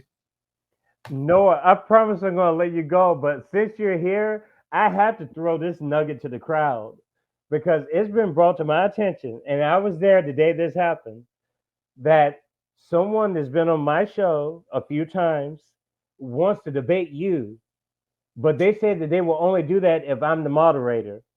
And I said, you know what? I wasn't even going to bring this up, but I believe that I would never entice this idea, first of all, because I've said that I've never seen a successful debate before. The thing about my show is that I want people to get something from it. I don't want to be like a shooting match. I want people to actually grow from the experience.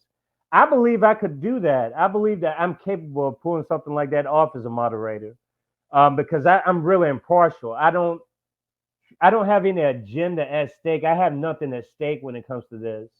And so I'm all about fairness, giving people the opportunity to debate, dialogue, converse with each other. But someone is wanting to debate you about, I don't know exactly what the premise would be. I think you said something about I'll debate any leftist or something like that. You put it on your X profile. And then Zach from the show, Zach Hyden, the Matt Redneck, someone who's been on my show before, said, I'll debate you. Like Kiko moderates it. And so I said, I have to talk to Noah about it. I said, you got to give me time for this shit, man. Like, honestly, because I've never done something like this before. I'm not a big fan of this, honestly. I kind of have my hesitation. But I said, if we did it, it had to be in January or something. I had to think about it. But I want to see what you feel or where you stand on that anyway before we continue. Well, I'll tell you what. I think I know what you're talking about. And I made a comment about how I have all of these fake leftists like constantly gibbering at me on X, constantly like making wild claims and never. And I say, hey, I have a call-in show I do every Monday. Just call in. Let's talk about it. Right? If you actually have something, then you should be able to explain why it's correct.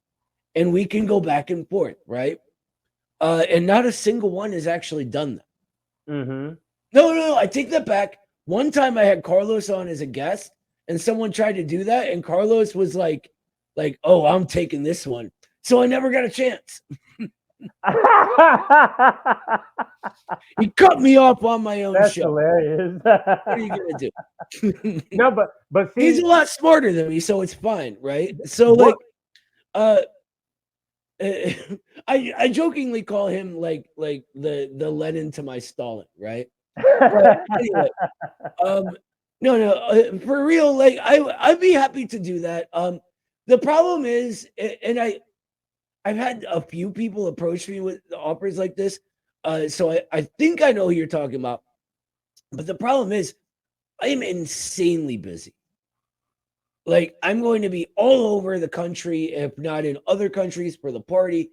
I have conferences, I have regular party work, I have writing, I have my like I have a lot going on. So I tried to filter everybody. Like, look, if you have something to say, call my show, and I dedicate those hours every week. That's where I carve out a time to answer people's questions, no matter what they are. But if he wants something like more official and like, I don't know, I've never even done that, but I'm happy to if that's what he wants to do. If you want to do that, I like you, so I'm happy to like come back on the show just for that. So yeah, like it might be hard scheduling for me. So fair warning. No problem. We'll do it based on your availability because he's a stay-at-home dad, so he's going to have the time and availability. So Cool. We'll work it around your schedule. And That I might think the make reason it a why lot Zach, easier, actually. I think the reason why Zach brought this up, honestly, is because he wanted it to go somewhere, and I think he felt like this may be the vehicle to where that could go somewhere. And that's the only reason why I would agree to do something like that. I told him, I was like, I'm gonna have to have some time to think about this because Mhm. I mean it's just something that I'm really not a big fan of, but it's a good way to kind of make me, you know, stand up, do something, and confront something because you're going to have to confront different things in this type of organizational capacity. So uh, I've thought about it enough, and I feel more comfortable now just knowing you guys and knowing him. You guys are good people. All you guys are good people. I think we could work it out. Look, the way I see it, all you need is good people. Um, it no matter where you come from, what tradition, what dogmas, what anything.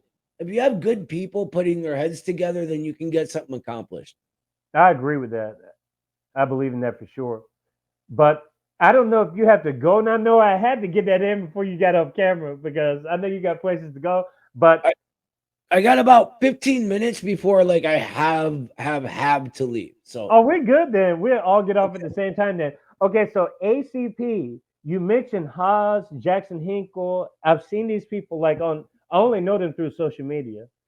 So how do you all have a relationship anyway, and how did all this come to ACP? Like, who's in it? How many? What's the enrollment looking like? All that stuff.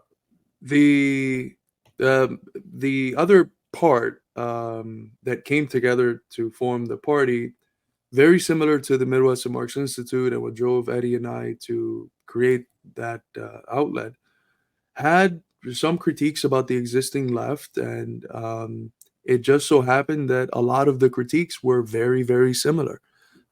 There's concepts that we have developed that they, when we introduced it to them, they're like, "Oh my God, this is like the same thing we were also saying, but with a different term or something." So there's, oh, okay. So there's the two groups were groups that developed in similar ways. Some areas there's differences. For instance, infrared and Haas had more of a debate culture going. They grow out of the Twitch streaming platforms, but in terms of critiques of the left and how they visualized their project, it was quite homologous to ours. And this activity that we had going on within the Communist Party, the old one, where we were trying to change it democratically, we realized, quite quickly that it was both of us trying to change it democratically, and that we had agreements about how it had to be changed and towards what. So that was the locus for a point of unity. And once we saw that it was impossible through the existing means to do that, it naturally occurred for on the basis of the base of the party to reconstitute it, and it was basically reconstituted on the basis of these two organizations that were the ones that brought people into the party. The other important component of the party is Christopher Halali, who is the international secretary of the other party of communists that basically 80% of it, or so I've heard, leaves to join our party. He is, and I kid you not, the most impressive individual I think I've ever met in my life. Someone who's been at war, who's led a squadron of 40 men to war, who has 6 master's degrees, one of them in China, who's finishing a Juris Doctor and a doctorate in international relations in the most prestigious Russian university, who's traveled the whole world and who knows some of the most impressive people ever, who's been able to connect our party to more than 60 communist parties from around the world within like the first day he joined us, and who is currently running for office while he's doing all of this, speaks like 8 languages. So it's literally like an unbelievable individual. He's been to like 2 Ivy League schools. So he comes in. Let me interrupt real quick. Not only that, Chris is also the friendliest Yeah, person you will ever meet. When he's in the room, you cannot help but be in a good mood. yep. Like he gets everybody like ready to work. So those are the sort of 3 component parts of what forms the ACP. We launched on the day that Biden dropped out of the race. Oh, It okay. was, I know Noah and I still remember very clearly the debates that we were having. Should we wait? Is our news of the launch going to be overshadowed by Biden? And it was a real debate, and I'm happy to have been on the side that thought that we can ride this wave of Biden. And to all of our surprise, we were hoping for 250,000 views. To all of our surprise, the day that we launched, we completely eclipsed the Biden news. We became the most trending thing on Twitter for the next 5 days. I was in Wow. Venezuela. Congratulations. I was in Venezuela on an official invitation by the government as soon as we launched in Chicago. And I was in Venezuela, on day 3, and we were still the most trending thing on Twitter. And it became replaced only by the Venezuelan elections, which we got to trend on Twitter. So even from the inception, we were able to show indeed that it's a qualitatively different type of party than anything the left, I think, has been used to, not just in social media, but in terms of the international relations. They far surpass all of the other self-proclaimed socialist organizations. In terms of community work, I mean, our people have been able to change a lot of their communities. They've made great connections with organizations on the grounds, with churches and other groups that serve communities. For Hurricane Helene, we raised more than $10,000 to help, and we were on the ground while the U.S. government was preventing people from helping. Our people were in there helping and giving supplies and aiding their communities. Um, what Real we've done quickly, just in the last 3 months has been incredible, and it's just a fraction of everything else that we have planned to do. yeah, it's been wild. Everything that we expected, we tried to temper our expectations. We know that there are I mean the history of the left wing in America is the history of the FBI. It's a history of McCarthyism. It's a history of infiltration and COINTELPRO. Hmm. And we can't kid ourselves that those forces just went away when the Soviets fell. They did not. So we knew we would be attacked right off the bat. But everything we've done so far has surpassed our wildest expectations. The 200,000 views thing, um, we eclipsed that like immediately. It got up to 2 million. And this is because we think that people are ready for something new, for a change, for something that genuinely that I think we have this issue of all the self-proclaimed leftist organizations. They create a community of their own of like-minded individuals from scratch. And I'm not saying that's a bad thing. This is a product of the hyper-alienation of Hmm. 21st century bourgeois society, right? But what they do once they create those is they come into other communities from outside as this alien creature and say, we are going to teach you. We are the good ones. Come support us. And we don't do that, right? We say, look, we live next door. We're in the PTA with you, right? We're in the church with you. We're already here. We're communists, and we're the ones actively trying and succeeding in making this community a better place. And in this, we're starting in this decentralized bottom-up mode, right? That comes together overall as one big thing, as a centralized Communist Party project, right? And we think that establishing these relations organically disproves all of the misinformation and falsification about communism in this country. Because here's the thing, and this is what I've been doing at work forever, right? Everyone in work knows I'm a communist, right? They also know that I'm the guy that they can call if they have a problem with their project, that I will stop I'll get my guys going, stop what I'm doing and come help them fix their project. If they have a guy call off, I'm the guy that comes and fills in. And I'm the last guy that will call up and shirk my duty and put it onto someone else and give them something extra to do. And that is the image we need because those are the only people we take in the party, the people that are that dedicated to helping. And that is organically what people are already seeing. Forget the internet, right? That's what people see in their daily lives. And is every person associated with the Midwestern Marx Institute in the ACP? In terms of like the faces of the institute, yeah, we have myself. I'm in the highest leadership body of the ACP as the Secretary of Education. Noah is what's the official title? I'm the Secretary of the Treasury or Director of the Secretary of the Treasury. Treasury. Professor Danny Shaw, who's Director of International Department at the Institute, he is in the Politburo as an official deputy to Christopher Halali, whom I was talking about just a second ago. Eddie is in the executive board as well, so the top leadership of the party. And Kyle, who's the chief labor analyst of the Institute, he's the director of personnel, which is within the executive board as well. He's the person that does the interviews, goes around the country, checking in on chapters and stuff like that. Also, you may have seen Bridget's podcast that we do. Yeah. That probably canceled. She's in the political bureau as well. So sort of, you see me, Eddie, Carlos, Kyle, we're in the executive board, and then others are in the political bureau.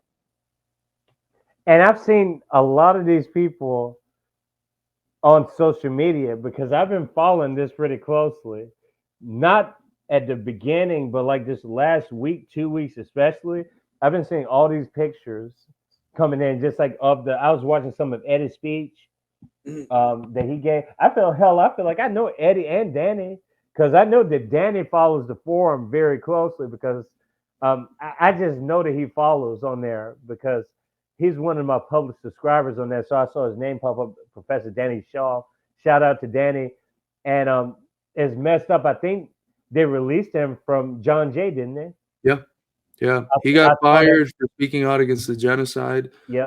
He got interrogated. He went for a whole month to 12 countries in Europe and Southeast Asia to do, anti-genocide work. And when he got back, he got interrogated for 5 hours. He had all of his electronic devices taken and copied, and he's kept on fighting. So that's the sort of spirit of individual that we seek to have in the party, especially in leadership. Yeah, and something that we won't get into this is the suppression is also a real thing. And I think that the people who say that it's kind of feigned and exaggerated, they say that because they're not affected by it, I guess. Yeah. I guess because you're kissing enough ass, I guess you're not affected by it. But the dissident voices are definitely being affected by this media suppression. And I'm not, like I said, this person, between me and this person, we have respect for each other. But I was a little surprised that a guest reached out to me and was basically, we were trying to do another interview together. And they were like, Kiko, I just noticed like your views are becoming like more and more like low. And I'm like, you do realize that my channel has probably been shadow banned like a lot of smaller independent media channels because I've done some that people I bring on and I can go from 2,300 views on a video and I can bring the same person on and it's 1,000 views less and then it's 500 views less. I mean, you can see it happen in real time. Like it happens. We had Garland Nixon on like 2 months ago. He got like almost 10K. And then we had him on a month after that, and it got 2. Same individual, same sort of promoting, similar thumbnail, right? And it's we're getting throttled. All of us are getting throttled. I mean, it makes no sense. Our YouTube, we have 51,000 subscribers. Our average live stream can go anywhere from 1.5 to 2.5, 3. It's like that's a very, very small percentage of the subscribers that we have. What's the point of subscribing if you don't see the videos of the people that you're subscribed to? If only a very, very small percentage is going to see the video, like what? And then there's other people whom I have never even seen before, like the Majority Report. I don't think I've ever seen a video from the Majority Report. Oh, Sam Cedar? Oh Oh my! And God. it gets recommended left and right to us, Mhm. or vouch, or all these other people who we have never clicked on a video to watch, but the algorithm just pumps us with it all the goddamn time. Hmm. No, but something you said there about, gosh, what were you saying before Majority Report? I was going to comment. Yeah, the ratio of like views to subscribers. Yeah, that's definitely a game in play. I know what it was. The 2,000, though, honestly, that's a significant number. That's a significant. That's like, honestly, that would be a badge of honor. Because, and I say that because they must be seeing the threat to that. Like that 2,000 number is really bigger than 2,000 if you think about it. Because just imagine the other people who are sharing that content. The 2,000 is really 5,000. You know Mhm. who's to tell like the real number? It's I think that scares them that they can't measure the impact that you're having, even though you're just one channel. But if you take a lot of Midwestern Marx Institutes, you start to accumulate after a while. You have a lot of power there. Look, there's a reason that they've kicked Jackson off of every platform except for X. They have. Yep. Every single one he's been banned from except for X. So he doesn't have Even the dating dive anymore. sites. Even Yeah. dating sites. He doesn't have the dive anymore. Oh, he has it on Rumble, so the Mhm. new free speech platforms, and on Gotcha. X. Yeah, oh yeah, Rumble is very yeah. And by the way, their coffee is really good. Just saying. I had That's the 1775 coffee. yeah, I It's think such it was a called weird. free speech It's such a something. weird It's advertisement. yeah, it's very weird. It's But good though. You say it's it's got good. a little Rumble logo on it. The other coffee I really like is like a similar framing. It's like the official ACP coffee now. It's the Black Rifle Coffee Company. It's It's like really this good. coffee by veterans, and it's the best coffee I've ever had in my life. If you guys are watching, It's we good. Yeah, will, I've had it. like I drink coffee and we can work something out. I'm just saying. Have you seen the 1775, the Rumble one? It tries to feed into like masculinity, but it Mhm. does it too explicitly, right? And the thing about masculinity is that you just do it. You don't have to talk about doing it. You just do it. But it's You know, like, this is coffee for real men. It's like, oh, wait, wait, wait. Are you hiding something? What's going one of on there? one, That's not one of the how. guys I Like, worked with, he's like one of those guys that like got really into watching Glenn Beck and all that Oh kind of God. stuff. Really silly dude. But I walk into the cabinet. We have different. I walk into one of the shops at work, right? And he's just sitting there with another guy. He goes, "Yep, couple of alpha males hanging out," and I'm like, "Hmm, I don't know if the actual alpha males have to announce it as I walk in the room, bud." Yeah, you make a good point there. But beautiful people, I think this is the time. We're almost 2.5 hours in. Beautiful conversation. I enjoyed every second of it. I just do want to give you all a second to speak directly to my audience if they have a question or a comment directed to you, whether it's you, Carlos, or anyone else within the Institute. What would be the quickest way to get in touch with you all? the email would be good, midwesternmarx@gmail.com for any questions. I also want to shamelessly plug, I'm going to be doing a class on Marxism, Leninism that starts November 7th and runs till the end of the year. It's part one of a two-part class on Marxism, Leninism. Part two is going to be from January to February. In general, we're going to be doing classes all the time, and I'm spearheading that effort alongside Noah, who does the basics of Marxism class every once in a while. I recommend that people check out my recent book, Why We Need American Marxism, which can be found at midwesternmarx.com/books. I would like to think that I challenged the dominant narrative about what America is and what its relationship to socialist and radical struggles is. Um, and I definitely recommend everyone pick up the recent issue of the Journal of American Socialist Studies. Again, Midwestern Marx prices, so the scholarly level of the academy, but 1/10 of academy prices.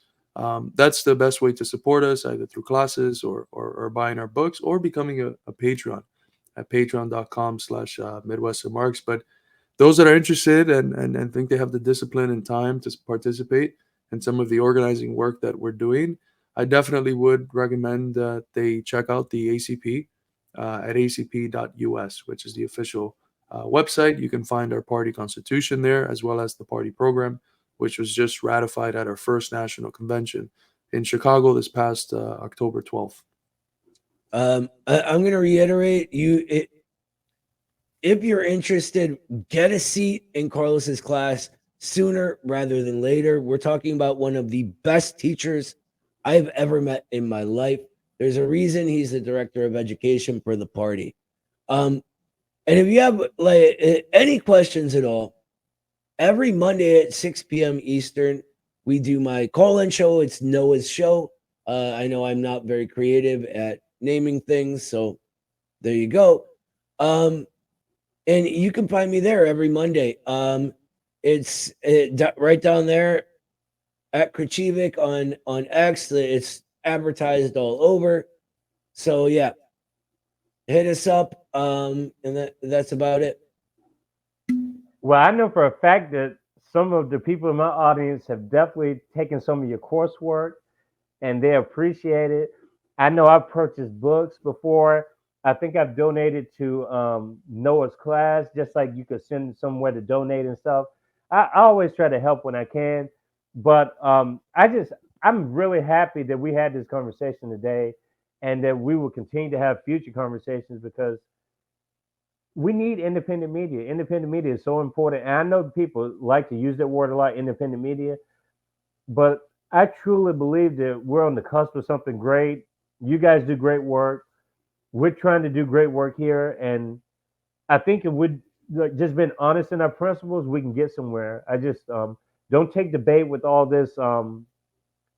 Be driven by something, that's going to take people with you. And I like the price aspect. The price points you can't beat. I like it that they're pretty uniform. When you visit Midwestern Marx Institute, you go to their catalog and they're affordable, and hopefully it goes to them 100%. Does most of that go to you all? For the books, a decent chunk of it, we want to keep the prices as low as possible. And the problem is that we use a third-party printer and distributor. So they take the lion's share of it, but I think we get like $2 or $3 for every book sale, and we have never wanted to go above that because it means raising prices. But yeah, it's we're trying to sell to regular working people who don't have $125 to pay for a book, which is what most academic publishers, when a book just comes out, what they sell it for, $120, $130, and a lot of the people that are publishing our books are academics. They have the degrees. It's academic level work, but priced at the rate that regular working people can afford. You gentlemen, again, I can't thank you enough for coming on to the show. And beautiful people, subscribe to their YouTube channel. I'm on there all the time, just in the shadows, like I said. And I'm going to put all the information in the episode description. I'm going to get this episode out tonight so we can all watch it tonight. And enjoy the rest of your day. We got some beautiful guests coming on down the road. We have Jack Rasmus, Elsa Campton coming up this Sunday. Talk about the BRICS Summit that just happened in Kazan, Russia, 16th BRICS Summit. And we have the election night coverage on November the 5th. And we got some surprise people coming on here and there. So I guess you have to stay tuned to the show, Kiko's Freethinkers Forum, to find out who's going to be on here. But enjoy your day and cheers, everybody. Thank you so much for having us on, brother.